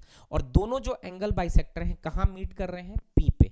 तो हमको इस क्वेश्चन में इस एंगल को फाइंड आउट करना है, दिस APB को फाइंड आउट करना है, जहां एंगल C 100 डिग्री दिया है और एंगल D 60 डिग्री दिया है। तो चलिए इसको हम सॉल्व करते हैं। देखो सबसे पहले हमको क्या करना है, पहली बात समझना, सबसे पहले हमको क्या करना है, ये जो दिया हुआ है, ठीक है, ये जो दिया हुआ है, जो अभी हमने समझा है, उसके अकॉर्डिंग हमको अभी 2 चीज समझ में आती है। क्या, कि भाई ये जो AP है, this AP is angle bisector of angle A। इसी तरह हम लिख सकते हैं that BP is angle bisector of angle B, ठीक, understood. Angle bisector, angle bisector का मतलब हुआ कि ये दोनों क्या हैं, बराबर हैं। कौन कौन सा एंगल बराबर है, देखो अगर इन दोनों में देखें कौन कौन सा एंगल बराबर है, तो हम मैं लिख देता हूं दैट एंगल DAP किसके बराबर हो जाएगा, ये हो जाएगा एंगल PAB के। याद रखना ये वाला एंगल DAP एंड PAB ये बराबर हो जाएंगे। इसी तरह अगर हम उधर देखेंगे तो एंगल CBP इक्वल हो जाएगा किसके, एंगल PBA के, दैट इज PBA के। इसका मतलब बेटा याद रखना ये दोनों एंगल इक्वल और ये दोनों एंगल इक्वल, ये एंगल बाइसेक्टर्स होगा, ठीक है। अब हम क्या करते हैं, अब हम इसमें लगाते हैं angle sum property of quadrilateral. तो you know very well, by angle sum property of quadrilateral, आपको पता है अगर हम चारों एंगल को अगर हम ऐड कर दें तो कितना आएगा भाई, कितना आएगा बताओ। थोड़ा समय लिखना थोड़ा कम करता हूं। अगर हम चारों एंगल को ऐड कर दें तो कितना आएगा, 360 आएगा। तो हम लिख सकते हैं that angle A plus angle B plus angle C plus angle D equal to कितना हो जाएगा, 360 डिग्री। ठीक है, 360 डिग्री हो जाएगा। अब हम क्या करते हैं, इस इक्वेशन में C और D की वैल्यू पुट करते हैं। तो C कितना दिया है बच्चों, 100 डिग्री, D कितना दिया है, 60 डिग्री। तो हम क्या करते हैं, लिखेंगे angle A plus angle B plus 100 degree plus ये हो जाएगा आपका 60 डिग्री इक्वल्स टू 360 डिग्री। अब हम क्या करते हैं, इसको नेक्स्ट पेज में सॉल्व करते हैं। तो अगर हम इसको सॉल्व करेंगे तो ये देखो, ये हो जाएगा angle A plus angle B plus angle C plus angle D equal to 360। अभी हम यही सॉल्व कर रहे थे। Once again I am writing angle A plus angle B plus ये C कितना हो जाएगा, दैट इज 100 डिग्री प्लस ये हो जाएगा 60 डिग्री इक्वल्स टू 360 डिग्री। अब हम इसको अगर ऐड कर दें तो ये हो जाएगा angle A plus angle B plus 160 degree equals to 360 degree, right, understood. और अगर हम उधर ट्रांसपोज कर दें इसको तो angle A plus angle B, sorry just wait, ठीक है, इक्वल टू हो जाएगा 360 डिग्री माइनस 160 डिग्री। ठीक है, then angle A plus angle B equal to हो जाएगा 360 माइनस 160 कितना हो जाएगा, 200। अब क्या करना है, देखो ये तो होल एंगल A और होल एंगल B की वैल्यू 200 है, लेकिन हमको क्या है, AP और BP क्या है, बाइसेक्टर है। ठीक है, अगर आप फिगर में भी देखे होंगे तो फिगर जो बना हुआ है आपका कुछ इस तरह से बना हुआ है ना, ऐसे बना हुआ है। ठीक है, ये आपका C है, ये D है और ये 100 है, ये 60 है, ये आपका A है, ये B है और ये P है। तो हमको ये पूरा एंगल और ये पूरा एंगल, यानी ये पूरा एंगल कितना दिया है, 200 दिया है, इन दोनों का सम, यानी एंगल A और एंगल B का सम कितना दिया है, 200 दिया है। लेकिन आप देखो ये जो है एंगल बाइसेक्टर है और ये भी क्या है, एंगल बाइसेक्टर है। AB लिख दे रहा हूं मैं इसको। एंगल बाइसेक्टर का मतलब अगर हमको अंदर का वैल्यू निकालना है दोनों का, तो हमको दोनों को क्या करना पड़ेगा, हाफ करना पड़ेगा। तो हम क्या करेंगे, half of angle A plus half of angle B। तो इस तरह भी हम क्या करेंगे, हाफ ऑफ एंगल 200 कर देंगे।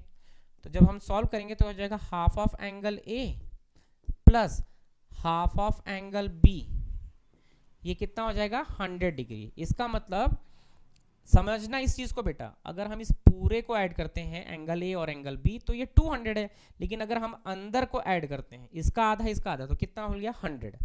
अब देखो ये हाफ ऑफ एंगल A और हाफ ऑफ एंगल B का नाम क्या है, तो हाफ ऑफ एंगल B क्या हो सकता है, मैंने क्या लिया था, ये हो जाएगा PAB। तो हम यहां लिखेंगे angle PAB, right, PAB plus half of angle B क्या हो जाएगा, PBA, एंगल PBA हो जाएगा इक्वल्स टू 100 डिग्री। ये हमको कैलकुलेट करना है। ठीक है, अब देखो यानी कि ये दोनों को ऐड करने पे कितना आ रहा है, 100 डिग्री। अब आप देखो यहाँ पे बच्चों कि हमारे पास एक ट्राइंगल है, कौन सा ट्राइंगल, ध्यान से देखना, इन ट्राइंगल PAB। ये देखो ये जो है PAB है जो है, तो ये एक ट्राइंगल है और ट्राइंगल में तीनों एंगल का सम कितना होता है, 180 डिग्री। तो इसका मतलब हुआ अगर हम इस एंगल को लिख रहे हैं, इस एंगल को, तो क्या लिखेंगे, PAB प्लस अगर हम इस एंगल को लिख रहे हैं तो क्या हो जाएगा, PBA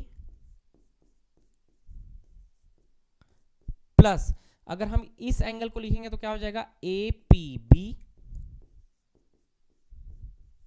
और तीनों का सम कितना आएगा, 180 डिग्री। अब देखो इन दोनों का सम कितना दिया है, 100 डिग्री, यहां देख लो।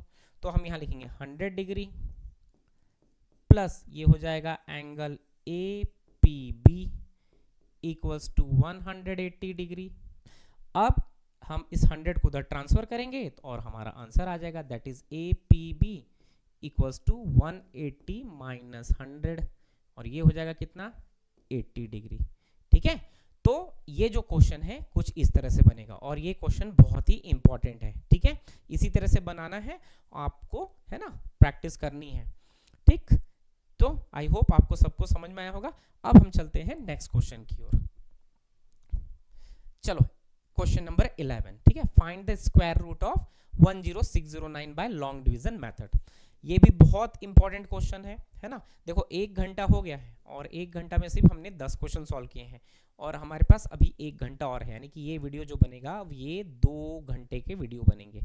कोई दिक्कत नहीं है, पढ़ाना तो आपको है। अभी सिर्फ 11 बज रहा है रात के, और क्यों, देखो मैं तो अपनी रिकॉर्डिंग रात में 11 बजे से ही चालू करता हूँ, 10-11 तो बज ही जाते हैं। तो देखो, find the square root of 10609 by long division method. तो ये बहुत मस्त क्वेश्चन है। देखो, इसको सॉल्व करने के लिए हम क्या करेंगे, you know very well, according to method we write 10609। ठीक है, और लॉन्ग डिवीजन मेथड करने के लिए आपको 1 से लेकर 9 तक का स्क्वायर पता होना चाहिए। ठीक है, तो आपको पता है कि 1 का स्क्वायर क्या होता है 1, 2 का स्क्वायर कितना होता है भाई 4, 3 का स्क्वायर कितना हो गया 9, 4 स्क्वायर कितना हो गया 16, 5 स्क्वायर कितना हो गया 25, 6 स्क्वायर कितना हो गया 36, 7 स्क्वायर कितना हो गया 49, 8 स्क्वायर कितना हो गया 64, एंड देन 9 स्क्वायर कितना हो गया 81, 10 स्क्वायर कितना हो गया 100। इतना तो याद होना चाहिए इसके लिए। अब आप देखो, you know very well what is a method. मैं मेथड बताता हूँ। देखो, हमेशा याद रखना, जो आपका वंस प्लेस से डिजिट है ना, यानी वंस और टेंस को लेके एक पेयर बनाएंगे, 100 और 1000 को लेके एक पेयर बनाएंगे, यानी 2 डिजिट का हमको क्या बनाना है, पेयर बनाना है। तो हमेशा याद रखना 1 से चालू होता है, तो 1 टेंस 1 पेयर, ठीक है, 100 एंड 1000 1 पेयर। अब देखो यहाँ पे 1 अकेला बच गया, तो हम उसको सिंगल सॉल्व करेंगे। तो सबसे पहले हम क्या करेंगे, 1 को सॉल्व करना है। तो आप देखो, हम किसका स्क्वायर लें कि 1 मिल जाए। तो देखो, ऑब्वियसली अगर हम 1 का स्क्वायर करते हैं तो हमको 1 मिल रहा है, तो हम क्या करेंगे, यहां लिखेंगे 1 और यहां लिखेंगे 1। 1 स्क्वायर को, ये जो है ना, हम इसको ऐसे 1 इंटू 1 भी लिख सकते हैं। इसी कारण 1 को यहां और यहां लिखेंगे, ये रूल है। जो 1 का स्क्वायर करते हैं तो कितना आता है 1, इसको माइनस कर दीजिए, तो 1 माइनस 1 कितना हो गया 0, ये कैंसिल आउट हो गया। अब क्या करें, जितना आपने यहां लिखा है उतना ही ऐड करना है, ये आपको रूल पता है। तो 1 1 प्लस कितना हो गया 2। अब यहां से क्या करना है, ये 2 डिजिट, नेक्स्ट 2 डिजिट को कैरी फॉरवर्ड करना, तो ये 06 हो गया। अब हम क्या करना है, हम यहां पे क्या नंबर पुट करें, यहां पे कौन सा डिजिट लगाएं कि उसी डिजिट से बने नंबर को अगर हम उसी डिजिट से मल्टीप्लाई करें तो हमारा 006 आ जाए। यानी हमको यहां पे हम क्या रखें कि उसका स्क्वायर करने पे या उसी नंबर से मल्टीप्लाई करने में हमको 006 मिल जाए। तो देखो, अगर मैं 1 रखता हूं, मान लो सपोज अगर मैं 1 रख देता हूं, 21 हो गया। अगर मैं इसको 1 से ही मल्टीप्लाई कर दूं, यही रूल है, जब हम मल्टीप्लाई करेंगे तो मेरे को कितना मिल रहा है 21, और ये 21 6 से क्या है, बड़ा है, तो पॉसिबल नहीं है। तो हम क्या करेंगे, हम यहां लिखेंगे 0। अगर आप यहां 0 लिखे तो यहां पे भी क्या लिखना पड़ेगा 0, और यहां 0 से मल्टीप्लाई करना पड़ेगा, यानी जिस 0 का मल्टीप्लाई 0 से करेंगे तो 0, 0 का मल्टीप्लाई 2 से करेंगे तो 0, तब एक आ जाएगा 6 और ये आ जाएगा 09, आगे बढ़ाएंगे। अब हम यहां पे क्या करेंगे, इनको ऐड करेंगे 20। अब वही रूल है, यहां पे हम क्या रखें कि उसी नंबर से अगर इस पूरे नंबर को मल्टीप्लाई करें तो ये 609 आ जाए। तो हम क्या करते हैं, यहां पे लिखते हैं 3, और अगर हम यहां 3 लिखते हैं और अगर हम इस 3 से, जैसे यहां देखो, जैसे मैंने 203 लिखा, ठीक है, और अगर हम यहां पे 3 से मल्टीप्लाई कर देते हैं, अगर मैंने 203 लिखा है तो ये 3 से मल्टीप्लाई, तो 3 3 9, 0 3 2 6 609, तो ये हो जाएगा आपका 3, ये हो गया 609, ये पूरा पूरा कैंसिल आउट हो गया। तो आपका आंसर क्या हो गया 2103। हाँ, यहाँ पे आप चाहे तो ऐड कर सकते हैं, तो हो जाएगा 206। रिक्वायर नहीं है लेकिन चाहे तो कर सकते हैं। तो इसका जो आंसर आएगा ये आएगा 103, ये याद रखिएगा। और ये बहुत ही इंपॉर्टेंट लॉन्ग डिवीजन मेथड है, इसको आपको प्रैक्टिस करना है। इसके लिए क्या आना चाहिए आपको, ये 1 से लेकर 10 तक का स्क्वायर कम से कम आना ही चाहिए, प्लस ये मेथड आना चाहिए। ठीक है, चलो अभी हमने क्वेश्चन नंबर 11 कर लिया, अब हम चलते हैं क्वेश्चन नंबर 12 की ओर। तो ये है आपका क्वेश्चन नंबर 12 जो कि बहुत ही इंपॉर्टेंट है। क्या है क्वेश्चन, मैं आपको बताता हूं। Find the length of each side of square whose area is equal to the area of rectangle of length 13.6 metre and breadth is 3.4 metre. इसका मतलब ये दिया है कि भाई इसमें एक स्क्वायर है और एक क्या है, रेक्टेंगल है, और दोनों का एरिया क्या है, इक्वल है। लेकिन क्वेश्चन में जो रेक्टेंगल है उसका लेंथ और ब्रेथ है, और हमको कैलकुलेट क्या करना है, हमको साइड ऑफ स्क्वायर कैलकुलेट करना है। ये क्वेश्चन बहुत ही बढ़िया है, लग रहा है आसान है लेकिन थोड़ा ट्रिकी है और टाइम टेकिंग है। चलिए इस क्वेश्चन को सॉल्व करते हैं। तो देखो सबसे पहले तो क्या करना है, ध्यान से देखो। इस क्वेश्चन में ये जो लेंथ दिया है और ये जो ब्रेथ दिया है ना, ये जो लेंथ और ब्रेथ दिया है इसको लेके हमको एरिया कैलकुलेट करना पड़ेगा। तो सबसे पहले अपन क्या करेंगे ना, एरिया ऑफ रेक्टेंगल का फॉर्मूला क्या होता है बताओ, सबको याद है? एरिया ऑफ रेक्टेंगल का फॉर्मूला होता है L into B, that is square unit. ठीक है, आजकल शादियों का मौसम है तो लोग गाना बजा रहे हैं। ठीक है, चलो कभी कभी मेरा भी इंटरटेनमेंट हो जाता है। तो area of rectangle length into breadth square unit होता है। तो अब हम क्या करेंगे, ये एरिया दिया हुआ है, सॉरी लेंथ दिया हुआ है, तो ये हो जाएगा 13.6 और ये हो जाएगा आपका 3.4 मीटर स्क्वायर। ठीक है, अब अगर इसको मल्टीप्लाई कर दें तो अगर 13.6, चलो यहाँ 13.6 और 3.4 को मल्टीप्लाई करते हैं तो 4 6 24 कैरी 2, 4 3 12 एंड 2 14 कैरी 1, 4 1 4 1 5 हो गया। ठीक है, इसी तरह हो जाएगा 3 6 18 कैरी 1, 3 3 9 1 10 कैरी 1, 3 1 3 ये 4। अब ये हो जाएगा 4 4 एंड 8 12 5 1 6, ये हो गया। तो ये आंसर आ जाएगा 4624। लेकिन अब यहाँ देखो, यहाँ 1 डेसिमल प्लेस है, 1 डेसिमल, तो अगर डेसिमल है तो 1 + 1 कितना हो गया 2, तो यहाँ 2 डेसिमल प्लेस हो जाएगा। ये आप सब जानते हैं, क्लास 6 में पढ़े होंगे डेसिमल में। तो आंसर आ गया 46.24 मीटर स्क्वायर। अब क्वेश्चन में क्या बोल रहा है, अकॉर्डिंग टू क्वेश्चन ये है भाई साहब कि जो एरिया ऑफ स्क्वायर है, ठीक है, एरिया ऑफ जो स्क्वायर है वो किसके बराबर है, ये एरिया ऑफ रेक्टेंगल के बराबर है। ठीक है, ये बोल रहा है, क्वेश्चन में बोल रहा है। अगर आप पहला स्टेटमेंट देखें तो ये देगा, तो इसका मतलब क्या हो जाएगा कि जो एरिया ऑफ स्क्वायर होगा, एरिया ऑफ स्क्वायर क्या बन जाएगा आपका 46.24 मीटर स्क्वायर हो जाएगा। सीधी सी बात है अकॉर्डिंग टू क्वेश्चन। अब हमको क्या करना है, एरिया ऑफ स्क्वायर के हेल्प से हमको क्या निकालना है, साइड निकालना है। तो हम इस क्वेश्चन को नेक्स्ट स्लाइड में सॉल्व करते हैं। तो देखो यहाँ पे जो एरिया हमने कैलकुलेट किया स्क्वायर का, एरिया ऑफ स्क्वायर ले रहा हूँ ना, यहाँ एस लिख दे रहा हूँ, एरिया ऑफ स्क्वायर, ये आ गया आपका 46.24 मीटर स्क्वायर। अब बताओ एरिया ऑफ स्क्वायर का फॉर्मूला क्या होता है, साइड स्क्वायर होता है। इसका मतलब हम इसको क्या ऐसे लिख सकते हैं, साइड का होल स्क्वायर, साइड स्क्वायर। तो साइड स्क्वायर इक्वल टू हो जाएगा 46.24, राइट। अब हमको क्या करना है, साइड की वैल्यू निकालनी है। तो ये जो स्क्वायर है, इस स्क्वायर को हटाने के लिए हम इसका रूट ले सकते हैं। तो हम क्या करेंगे, ये लिखेंगे side equals to root of 46.24, सीधा सीधा, राइट। अब देखो, अब यहाँ पे क्वेश्चन फंस गया। अब जो बच्चे बना सकते हैं तो बना सकते हैं, मैं आपको बताता हूँ इसको कैसे सॉल्व करना है। तो देखो बेटा, इसको क्या करना क्या है कि ये जो साइड दिया है ना, ये रूट, हम सबसे पहले ये जो 46.24 है उसको हम लिखेंगे 4624 अपॉन 100 लिखेंगे। यानी इसको सबसे पहले हमको किस में चेंज करना है, फ्रैक्शन में। मैं बताते चल रहा हूँ, ध्यान रखना। अब ये जो हो जाएगा, ये हो जाएगा साइड इक्वल्स टू, अब ये जो रूट है, अंडर रूट है, ये 4624 अपॉन 100 दोनों के लिए लागू होता है। इसका मतलब हम इसको लिख सकते हैं 4624 अपॉन रूट 100। ठीक, अंडरस्टूड, क्लियर। अब हम क्या करेंगे, लॉन्ग डिवीजन मेथड से। By which method my dear, long division method, है ना। इस लॉन्ग डिवीजन मेथड से हम 4624 का रूट निकालेंगे।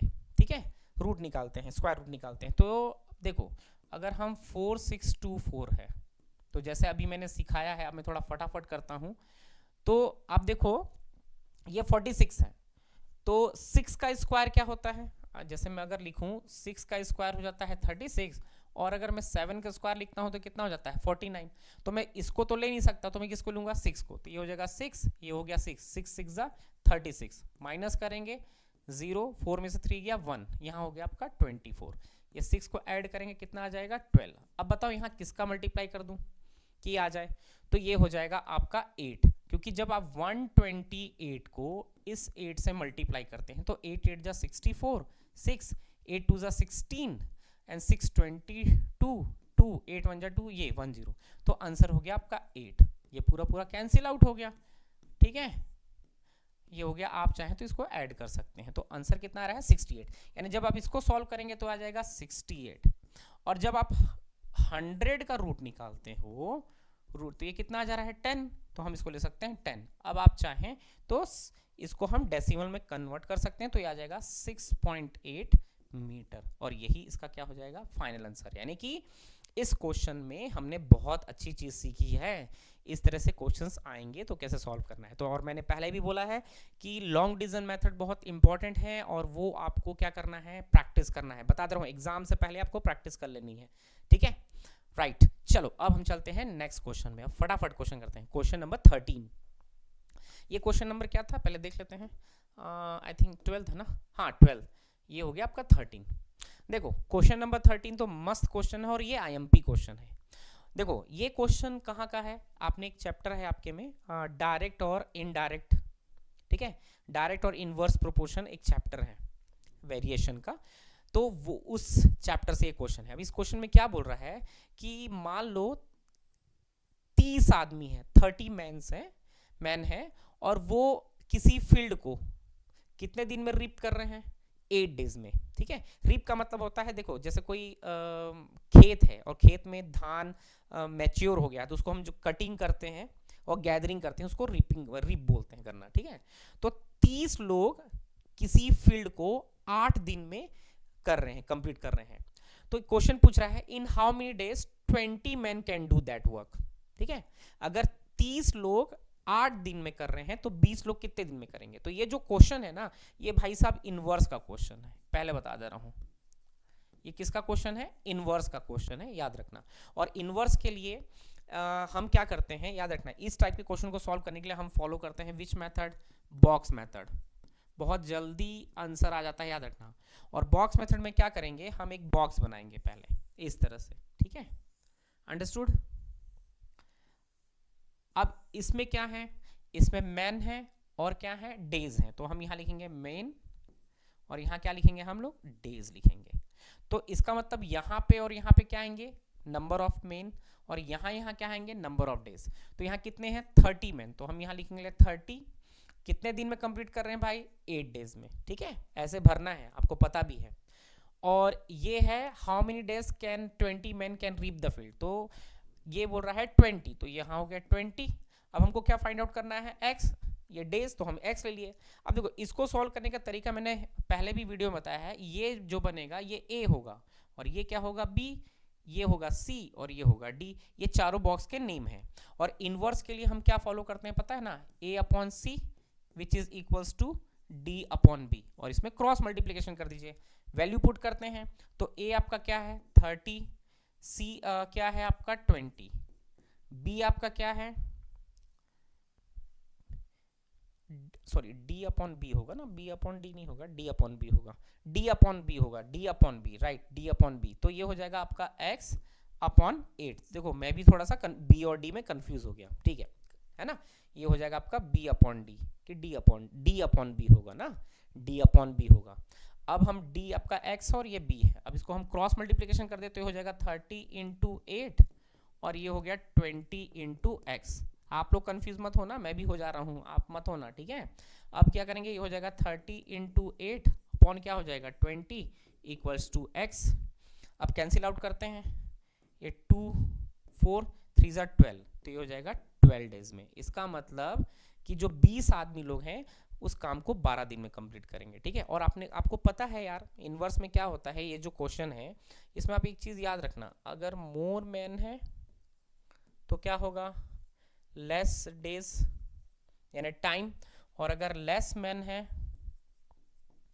तो क्या हो जाएगा यहाँ मोर डेज। इस चीज को याद रखिएगा, ठीक है, क्लियर, अंडरस्टूड।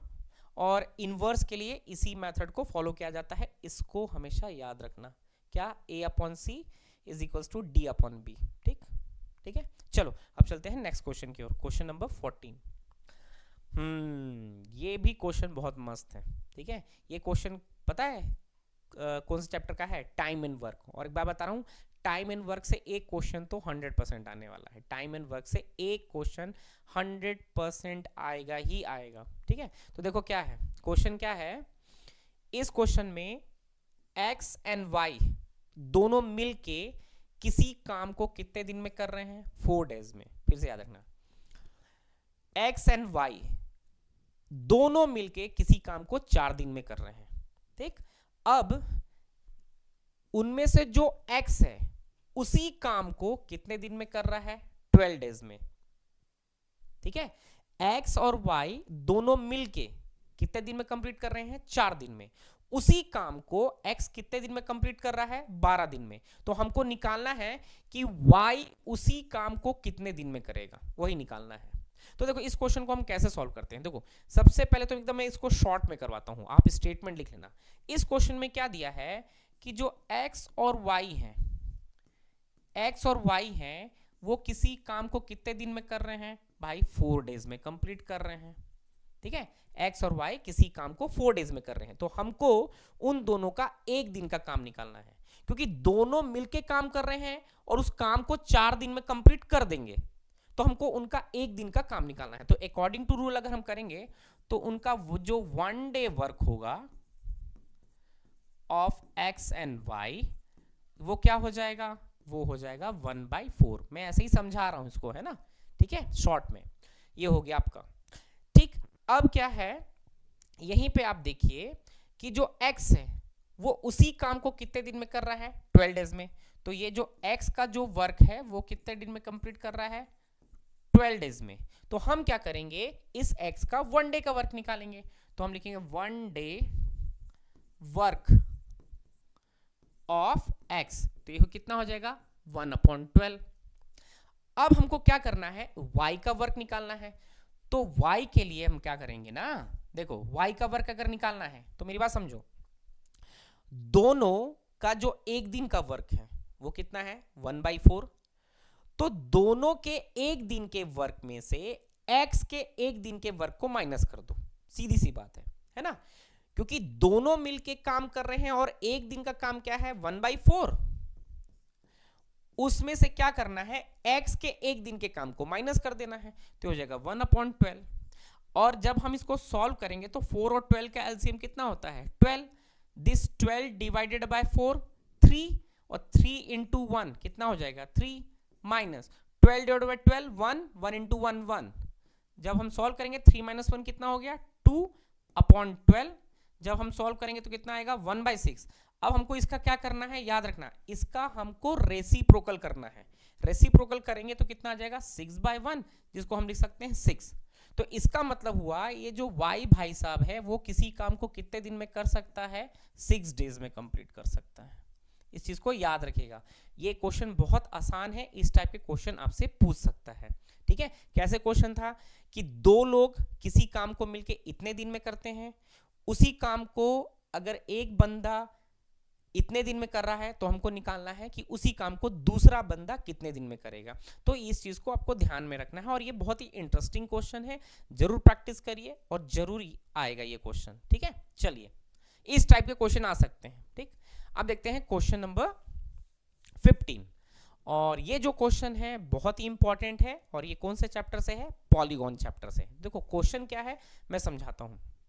देखो थोड़ा मैं फास्ट चल रहा हूं क्योंकि जल्दी जल्दी हो जाएगा तो आपको बोरिंग नहीं लगेगा। तो देखो इस क्वेश्चन में क्या बोलता है? Find the measure of each interior angle of a regular polygon having 15 side. ठीक है, तो इस क्वेश्चन में हमको क्या करना है? हमको क्या कैलकुलेट करना है? Interior angle. किसका इंटीरियर एंगल कैलकुलेट करना है? ऐसा पॉलीगॉन जिसका साइड कितना है? 15। ठीक है, तो देखो इस क्वेश्चन में जो पॉलीगॉन है, ठीक है, उसका साइड कितना दिया है? 15 दिया है, n 15 दिया है। और हमको क्या कैलकुलेट करना है? हमको कैलकुलेट करना है इंटीरियर एंगल।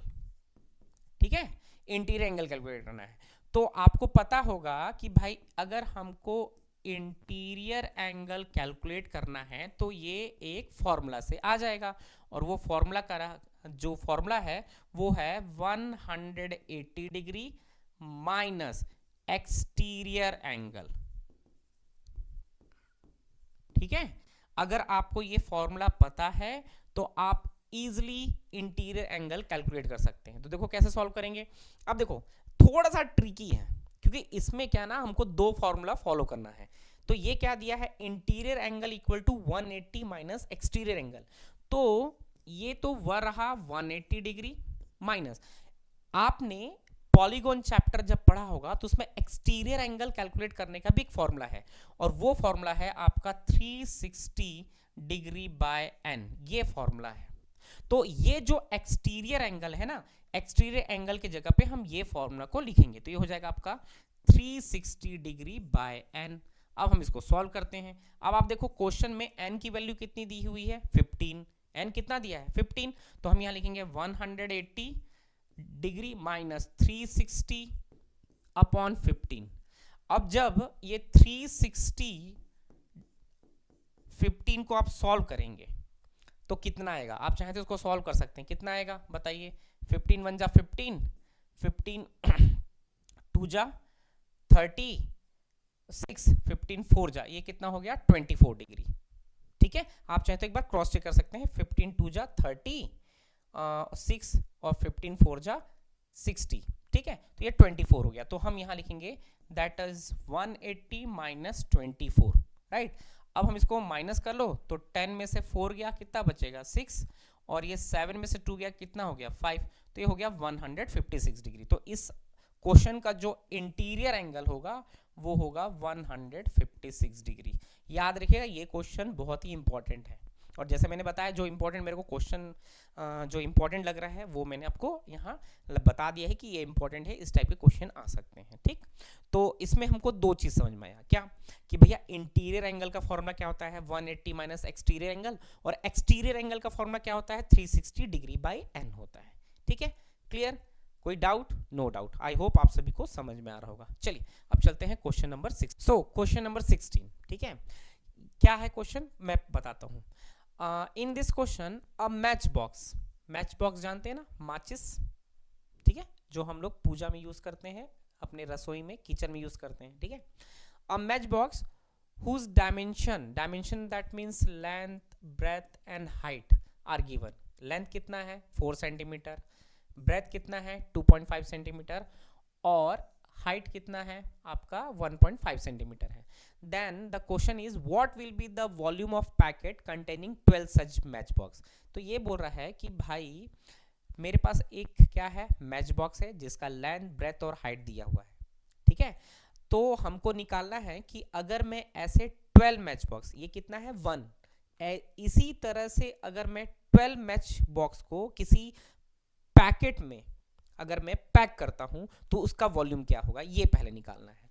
आगे बोलता है that how many such can be placed in a cardboard box whose size is 60 cm by 20 cm by 24 cm। यानी क्वेश्चन ये बोल रहा है कि एक मैच बॉक्स है, फिर हमको उस पैकेट का वॉल्यूम निकालना है जिसमें 12 मैच बॉक्स है, और फिर ये बोल रहा है कि अगर हमारे पास कोई कार्टून है, कोई कार्डबोर्ड है जिसका साइज 60, 20 एंड 24 है, तो हम कितने पैकेट यानी कितने 12 मैच बॉक्स के कितने पैकेट को हम उस कार्टून बॉक्स में प्लेस कर सकते हैं, ये है क्वेश्चन। तो इस क्वेश्चन को हम कैसे सॉल्व करते हैं चलिए मैं बताता हूं।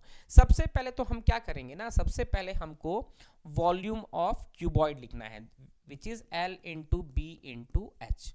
तो वॉल्यूम है कितना, ये हो गया आपका 4 इंटू 2.5 इंटू 1.5 सेंटीमीटर क्यूब। तो पहले वॉल्यूम निकाल लेते हैं एक मैच बॉक्स का। ये पहले ये देखो स्टेप बाय स्टेप चलेंगे। ये फर्स्ट स्टेप में क्या करेंगे, फर्स्ट स्टेप में हम एक मैच बॉक्स का क्या निकालेंगे, वॉल्यूम निकालेंगे। तो वॉल्यूम निकालते हैं, तो जब हम इसको मल्टीप्लाई करते हैं तो चलिए थोड़ा सा तो रफ करना ही पड़ेगा, चलिए मैं रफ के लिए इधर कर लेता हूँ। ठीक है, तो ये हो जाएगा आपका 2.5 इंटू 4, तो ये आ जाएगा अप्रोक्स 10 आ जाएगा। 4 5 जा 20, 2 4 जा 4 5 जा 20, 0, 2 4 टू ज़ाइड 10 और ये हो गया, तो ये आ जाएगा आपका 10। ठीक है, अब इस 10 को अगर हम 1.5 से मल्टीप्लाई करते हैं तो ये कितना आ जाएगा 15, ये आ जाएगा 15 आ जाएगा। 10 को अगर हम 1.5 से करेंगे तो 15 आ जाएगा, तो ये हो जाएगा 15 सेंटीमीटर क्यूब। ये पहला पार्ट। अब ये जो सेकंड पार्ट है ये बोलता है कि ये तो एक मैच बॉक्स का क्या है, वॉल्यूम है। अब हमारे पास क्या है, ये बोल रहा है कि हमको उस पैकेट का वॉल्यूम निकालना है जिसमें 12 क्या है, मैच बॉक्स है। तो हम निकालेंगे वॉल्यूम ऑफ पैकेट। ठीक, तो ये हो जाएगा, आप क्या करेंगे, ये जो वॉल्यूम आया है उसको इस 12 से मल्टीप्लाई कर देंगे, तो ये हो जाएगा V into 12, that means volume कितना है आपका 15 इंटू 12 सेंटीमीटर क्यूब। आप इसको मल्टीप्लाई कर दीजिए, फिर से रफ कर लेते हैं। तो 15 को हम अगर 12 से मल्टीप्लाई करते हैं, ठीक है, तो 12 5 जा 66, 12 1 जा 12 एंड 6 कितना हो गया 180, तो ये हो जाएगा 180 सेंटीमीटर क्यूब हो जाएगा। ठीक है, ये सेकंड पार्ट में हो गया। अब हमको क्या करना है, अब ये बोलता है कि ये जो पैकेट है, ये जो पैकेट है, इस ऐसे कितने पैकेट को हम इस कार्डबोर्ड में रख सकते हैं जिसका साइज दिया है। तो अब इसको हम नेक्स्ट में करते हैं। तो देखो क्या हुआ, यहाँ पे सेकंड हो गया। अब हमको क्या करना है, इन का इस कार्डबोर्ड का क्या निकालना है, बॉक्स का वॉल्यूम निकालना है। तो ये है 60 20 एंड 24। तो हम क्या करेंगे, थर्ड पार्ट में हमको निकालना है वॉल्यूम ऑफ कार्डबोर्ड निकालना है। ठीक है, या कार्ड बॉक्स ले लो, कार्डबोर्ड लो, तो ये हो जाएगा आपका वही क्यूबॉइड है, L into B into H. ठीक है, क्यूबिक यूनिट। ठीक, अब हम क्या करेंगे, तो लेंथ आपका है, देख लेते हैं, लेंथ है 60 20 24, तो ये हो गया 60 that is 20 and 24, I think यही है ना, 60 जस्ट वेट 60 20 एंड 24 है, करेक्ट, 20 24। अब इसको मल्टीप्लाई कर दीजिए, ये हो जाएगा आपका सेंटीमीटर क्यूब। तो मल्टीप्लाई करें अगर, तो सीधा सीधा करते हैं, तो 6 2 जा 12 और 12 को 24 से मल्टीप्लाई कर दो, तो 4 2 जा 8, 4 1 जा 4, 2 2 जा 4, 2 1 जा 2, 8 8 2, और यहाँ से 0 और यहाँ से 0 लगा लो, तो ये हो जाएगा आपका 28800 सेंटीमीटर क्यूब। ठीक है, ये थर्ड पार्ट हो गया। अब ये बोल रहा है भाई फोर्थ पार्ट में कि कितने ऐसे पैकेट को इस बॉक्स में रख सकते हैं। तो हमको निकालना है number of packet which can place on that box. तो क्या करेंगे, इसका जो वॉल्यूम है ना, वॉल्यूम ऑफ कार्डबोर्ड,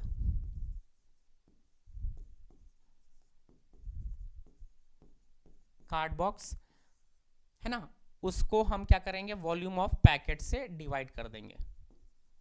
तो वॉल्यूम ऑफ पैकेट, तो देखो यहां कितना है तुम्हारा 28800 सेंटीमीटर क्यूब, राइट, और ये वॉल्यूम ऑफ पैकेट कितना आया था, आई थिंक 180 सेंटीमीटर क्यूब आया था। एक बार देख लेते हैं। ठीक है, यहाँ देखो 180 आया है। ठीक है, तो अब हम इसको डिवाइड करते हैं, तो दिस कैंसिल आउट हो जाएगा, ये कैंसिल आउट हो गया, 2 के टेबल से काटते हैं, तो 2 9 जा 18, ये हो गया 2 1 जा 2, 2 4 जा 8, 2 4 जा 8 0, फिर ये 3 के टेबल कट जाएगा, 3 3 जा 9, तो ये हो जाएगा 3 4 जा 12, 3 8 जा 24, और ये फिर बचा आपका कितना 480/3। अब 3 से इसको कैंसिल आउट करते हैं, तो 3 1 जा 3, 3 1 जा 3, कैरी 1, 3 6 जा 18, 160, तो आंसर कितना आ जाएगा 160।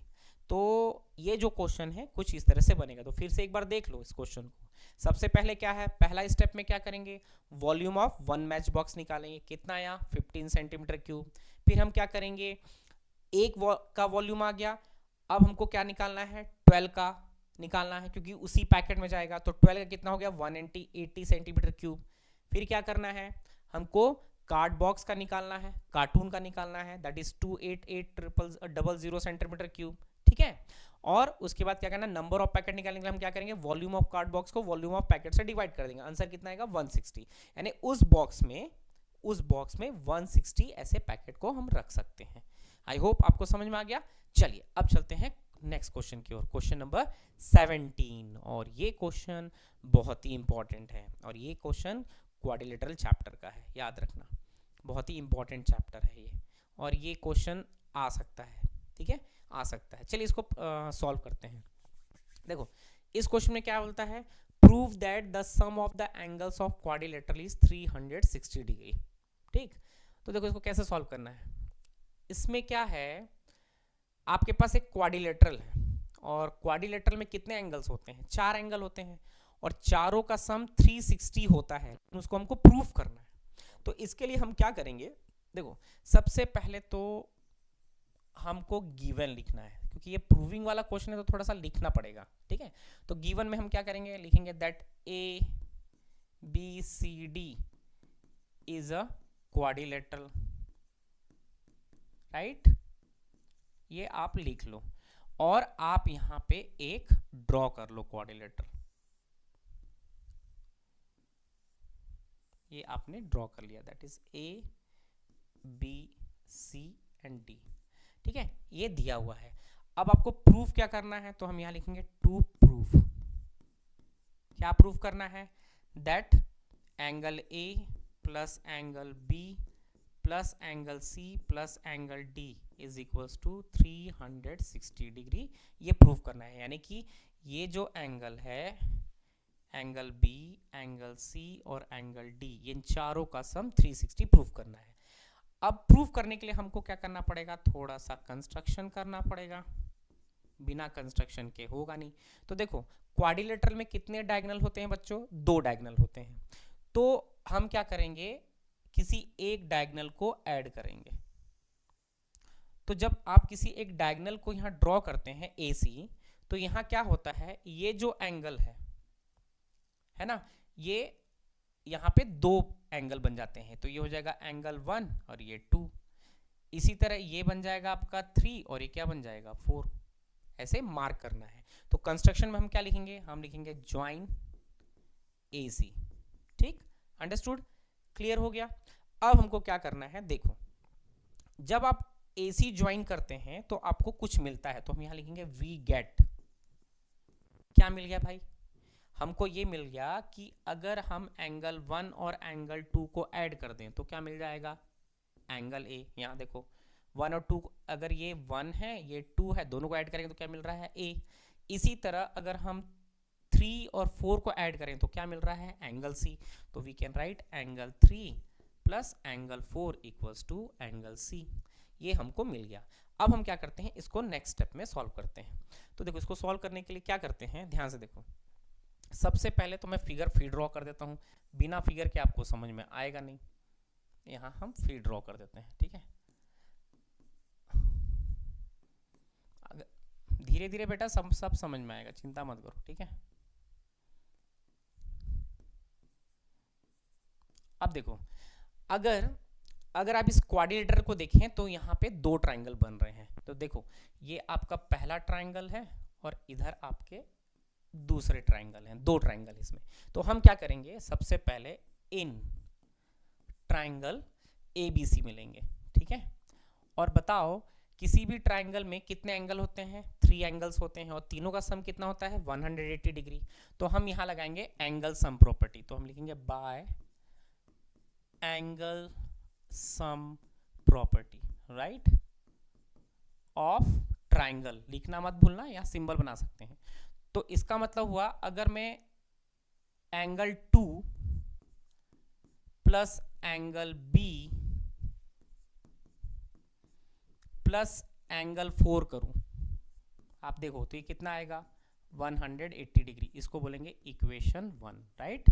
इसी तरह अगर मैं ये ट्राइंगल ले लूं, सेकेंड ट्राइंगल, ध्यान से देखो, दैट इन ट्राइंगल BDC, ठीक है, ये वाला ट्राइंगल BDC, तो इसमें भी हम क्या लगाएंगे, एंगल सम प्रॉपर्टी। तो बाय एंगल सम प्रॉपर्टी, ठीक है।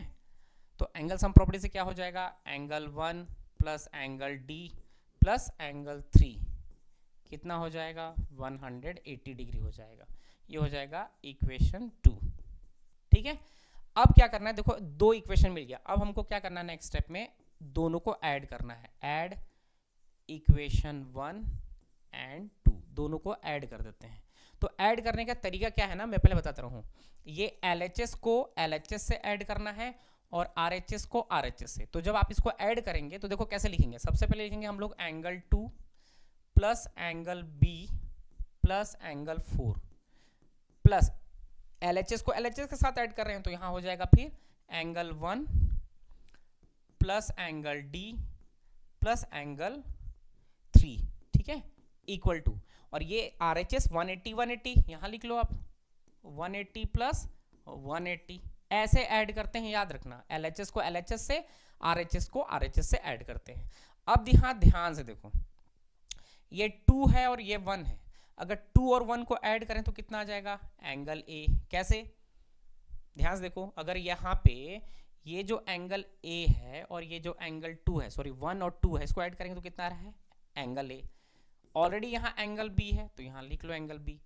अब यहाँ देखो, ये है एंगल 4 और ये है एंगल 3। अगर इन दोनों को ऐड करते हैं तो क्या बन जा रहा है, एंगल C। यहाँ से फिगर से भी देख लो तो हो जाएगा एंगल C, और लास्ट में हम लिखेंगे एंगल D इक्वल्स टू कितना हो जाएगा, 180 प्लस 180 अगर करते हैं तो सॉल्व करने पे कितना आ जाता है, 360।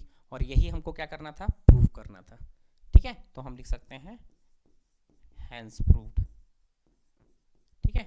और ये बहुत मस्त क्वेश्चन है, ये क्वेश्चन बहुत इंपॉर्टेंट है। और आपको बताऊं क्लास 9th में भी ये क्वेश्चन है, क्वाड्रिलेटरल चैप्टर में ये क्वेश्चन है, ठीक है, प्रूव वाले वाला। तो आई होप आपको समझ में आएगा कैसे करना है। तो देखो फिर से बता देता हूँ आपको ना, सबसे पहले फिगर बना लेना, given to proof construction we get लिख लेना, ठीक है। उसके बाद ये प्रूविंग में है ना।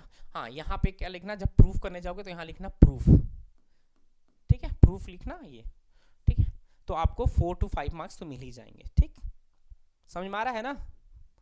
चलो ठीक है, फिर चलते हैं नेक्स्ट के लिए। सो क्वेश्चन नंबर 18, और ये क्वेश्चन नंबर 18 बहुत ही इंपॉर्टेंट है। सो चलिए मैं बताता हूँ इस क्वेश्चन में क्या करना है।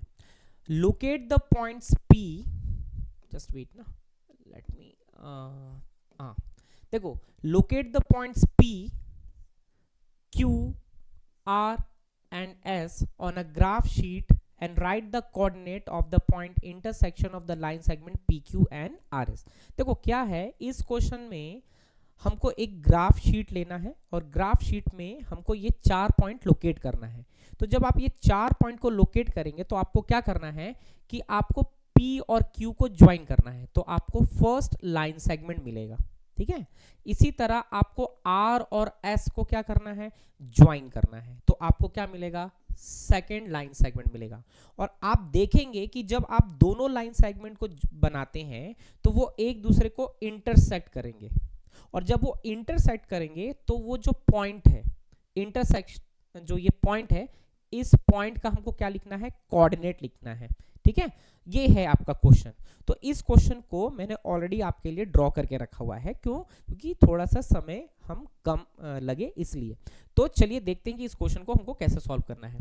तो देखिए, जैसे मैंने बताया था कि हमको एक ग्राफ लेना है और ग्राफ पे चारों पॉइंट को लोकेट करना है। तो मैंने क्या किया है, देखो ध्यान से, यहाँ पे ये 4 होगा, दैट शुड बी 4 4 4।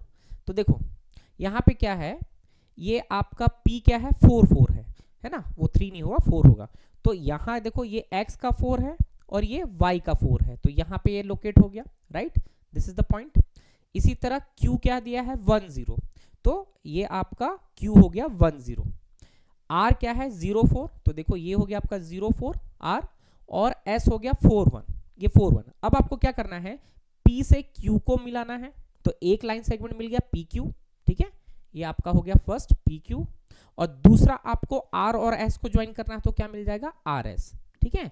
तो आप देखो जब आप ज्वाइन करते हो, है ना, तो ज्वाइन करने पे यहाँ पे ध्यान से देखो, ठीक है, let me show you, yes, जब आप ये ज्वाइन करते हैं तो ये दोनों लाइन सेगमेंट एक दूसरे को क्या कर रहे हैं बच्चों, इंटरसेक्ट कर रहे हैं। तो देखो यहाँ पे इंटरसेक्ट कर रहे हैं दिस पॉइंट पे, तो ये जो ये पॉइंट है, इस पॉइंट का हमको क्या लिखना है, कोऑर्डिनेट लिखना है। तो जब आप अपने ग्राफ में इसको ड्रॉ करेंगे ना, तो इसका जो कोऑर्डिनेट आएगा, ये आएगा आपका अप्रॉक्स 2.2 एंड ये हो जाएगा आपका 2.4, इसको याद रखिएगा। इसके आसपास ही रहेगा, याद रख। हो सकता है कभी आपका 2.1 आ जाए, 2 आ जाए, तो इसके आसपास ही रहेगा। और ये जो क्वेश्चन है बहुत ही इंटरेस्टिंग क्वेश्चन है और बहुत ही इंपॉर्टेंट क्वेश्चन है। और ये मैंने पहले से ड्रॉ करके रखा था क्योंकि समय बचेगा, क्योंकि अब इसको हम ड्रॉ करेंगे, ज्वाइन करेंगे, टाइम टेकिंग है। तो ये क्वेश्चन भी बहुत इंटरेस्टिंग है, इसको जरूर करिएगा, ठीक है। चलते हैं अब नेक्स्ट क्वेश्चन के लिए, और ये है क्वेश्चन नंबर 19, जो बहुत ही इंपॉर्टेंट है। देखो कैसे करना है, क्वेश्चन को समझो पहले, ध्यान से देखो। इस क्वेश्चन में एक ट्रेपेजियम दिया है। क्या है trapezium? A B C and D, ये ट्रेपेजियम दिया है, ठीक है। और ट्रेपेजियम का मतलब होता है कि ये दोनों जो साइड है यानी एडी और बीसी क्या है, ये पैरेलल है, दिया हुआ है। और इसमें ये जो ए बी सी है, ठीक है, ए बी सी, ये जो एंगल है ये आपका 90 दिया हुआ है। दो पार्ट समझ में आया। एक ट्रेपेजियम है जिसमें एडी ये वाला और ये आपका बीसी क्या है, पैरेलल है। ये जो ए बी सी है ये 90 डिग्री है, ठीक है, अंडरस्टूड। एंड इसमें आपका एडी, एडी कहाँ है, ये 16 सेंटीमीटर दिया है, राइट। AC यहाँ से यहाँ ज्वाइन करके ये 41 सेंटीमीटर दिया हुआ है, और ये जो BC है ये 40 सेंटीमीटर दिया है। तो हमको इसका, इस ट्रेपेजियम का एरिया निकालना है। तो देखो ये जो क्वेश्चन है ना, ये बहुत ही इंपॉर्टेंट क्वेश्चन है, बहुत ही इंपॉर्टेंट और बहुत ही अच्छा क्वेश्चन है। तो इसमें हमको क्या करना है, मेरी बात समझो। स्टार्टिंग में क्या करना है, सबसे पहले मैं इसका सॉल्यूशन बता रहा हूँ। सबसे पहले अगर आप देखते हैं यहाँ पे, तो ये जो ABC है, ये ट्राइंगल जो है, इन ट्राइंगल ABC, ये एक क्या है, राइट एंगल ट्राइंगल है, ठीक है बेटा।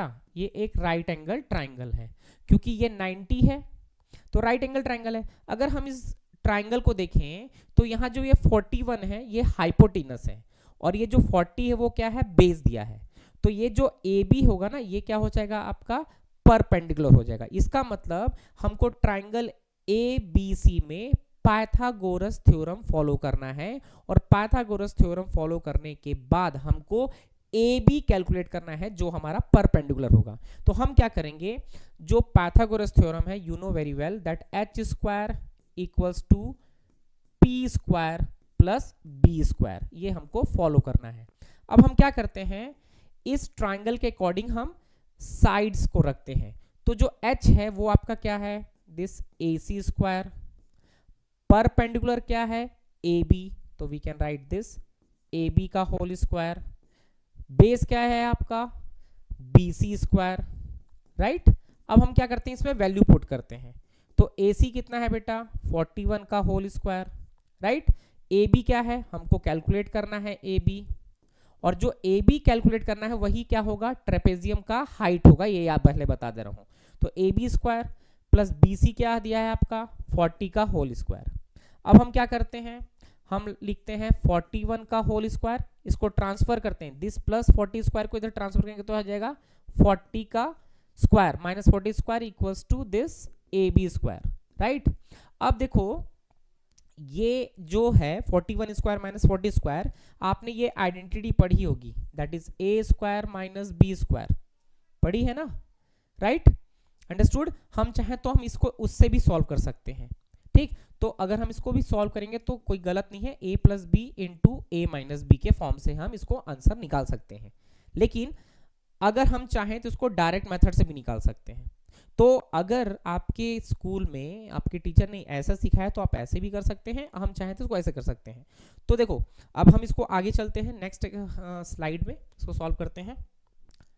तो देखो 41 का जो स्क्वायर होगा, अगर मैं लिखूं, यहाँ लिखूं 41 square minus 40 square equals to हो जाएगा दिस AB स्क्वायर। तो 41 का स्क्वायर होता है 1681 और 40 का स्क्वायर होता है 1600 equals to this AB square, right.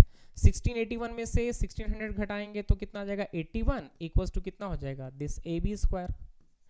अब ये AB स्क्वायर का वैल्यू है, तो अगर हमको क्या करना है, ये स्क्वायर हटाना है तो हम इसका रूट ले लेंगे, तो 81 दैट इज AB, और रूट 81 कितना हो जाएगा, 9, तो ये AB हो गया। तो ये जो परपेंडिकुलर निकालना बेटा, ये 9 सेंटीमीटर ये क्या हो जाएगा, उस ट्रेपेजियम का हाइट हो जाएगा। याद रखना, ये जो हमने 9 निकाला है ना, यही ट्रेपेजियम का क्या बनेगा, हाइट बनेगा। याद रखना।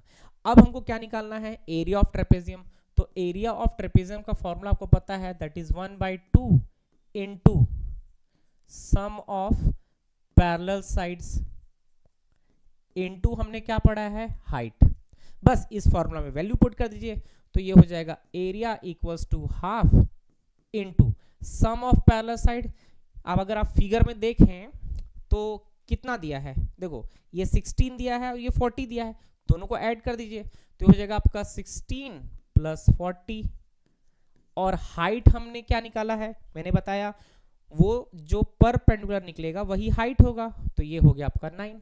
अब इसको सॉल्व कर देते हैं, तो एरिया इक्वल्स टू हो जाएगा हाफ इनटू 16 और 40, ये हो गया आपका 56 इनटू 9।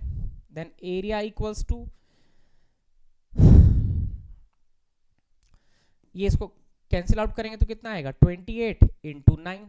और एरिया इक्वल्स टू हो जाएगा 9 8 जा 72, 7 9 2 जा 18 एंड 18 एंड 7, ये हो जाएगा 18 एंड 7। देखो सोचो मेरा दिमाग कितना पजल्ड हो गया है कि ऐड नहीं कर पा रहा हूं। तो 18 8 7 और 8 क्या हो गया 15, और ये हो गया 1, ये 25, ये हो गया आपका 252, राइट 252। एरिया निकालना है तो हो जाएगा आपका that is centimetre square, correct.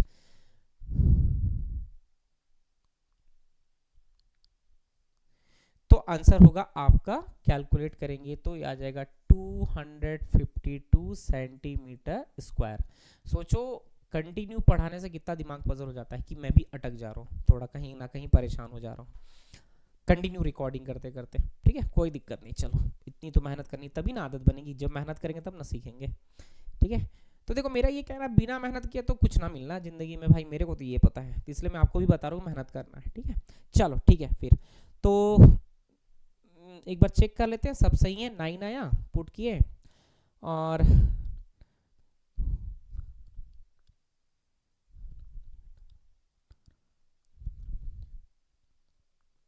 ठीक है 252 सेंटीमीटर स्क्वायर हो जाएगा। ठीक, चलो आगे चलते हैं, मैं भी थोड़ा सा रिलैक्स हो जाऊं। आगे लास्ट क्वेश्चन। तो अब देखो इस वीडियो के लास्ट में हम पहुंच गए हैं, एकदम थकान लग रही है, फिर भी अपन थोड़ा सा कर लेते हैं, थोड़ा सा कमर सीधा कर ले, हाथ पैर सीधा कर ले। देखो ये क्वेश्चन क्या है, ये एक्सपोनेंट चैप्टर का क्वेश्चन है ना, तभी कहूँ अभी तक क्वेश्चन क्यों नहीं आया एक्सपोनेंट का।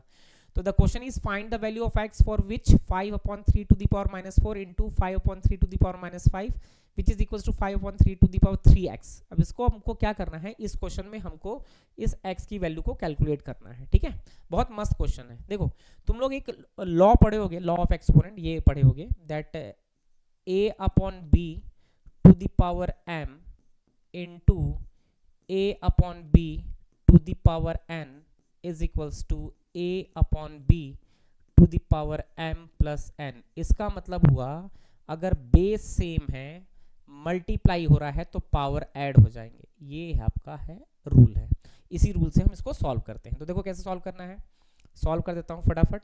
तो देखो ये हो गया आपका 5/3 टू द पावर -4 इंटू, ये हो गया 5/3 to the power -5 which is equals to 5/3 to the power 3x। ठीक है, अब हमको क्या करना है, देखो ये बेस सेम है, मल्टीप्लाई हो रहा है तो पावर क्या हो जाएंगे, ऐड। तो वी कैन राइट 5/3, हम कॉमन लेंगे बेस को, -4 और -5 कितना हो जाएगा, -9 इक्वल्स टू कितना हो जाएगा 5/3 टू द पावर 3x। अब देखो एक चीज बता रहा हूँ, हमारा LHS में भी बेस 5/3 है, RHS में भी 5/3 है, तो हमको तो क्या करना है, इस x की वैल्यू निकालना है। तो हम क्या करते हैं, we can take only -9 which is equal to 3x, ये अकॉर्डिंग टू एक्सपोनेंट के रूल के है ना।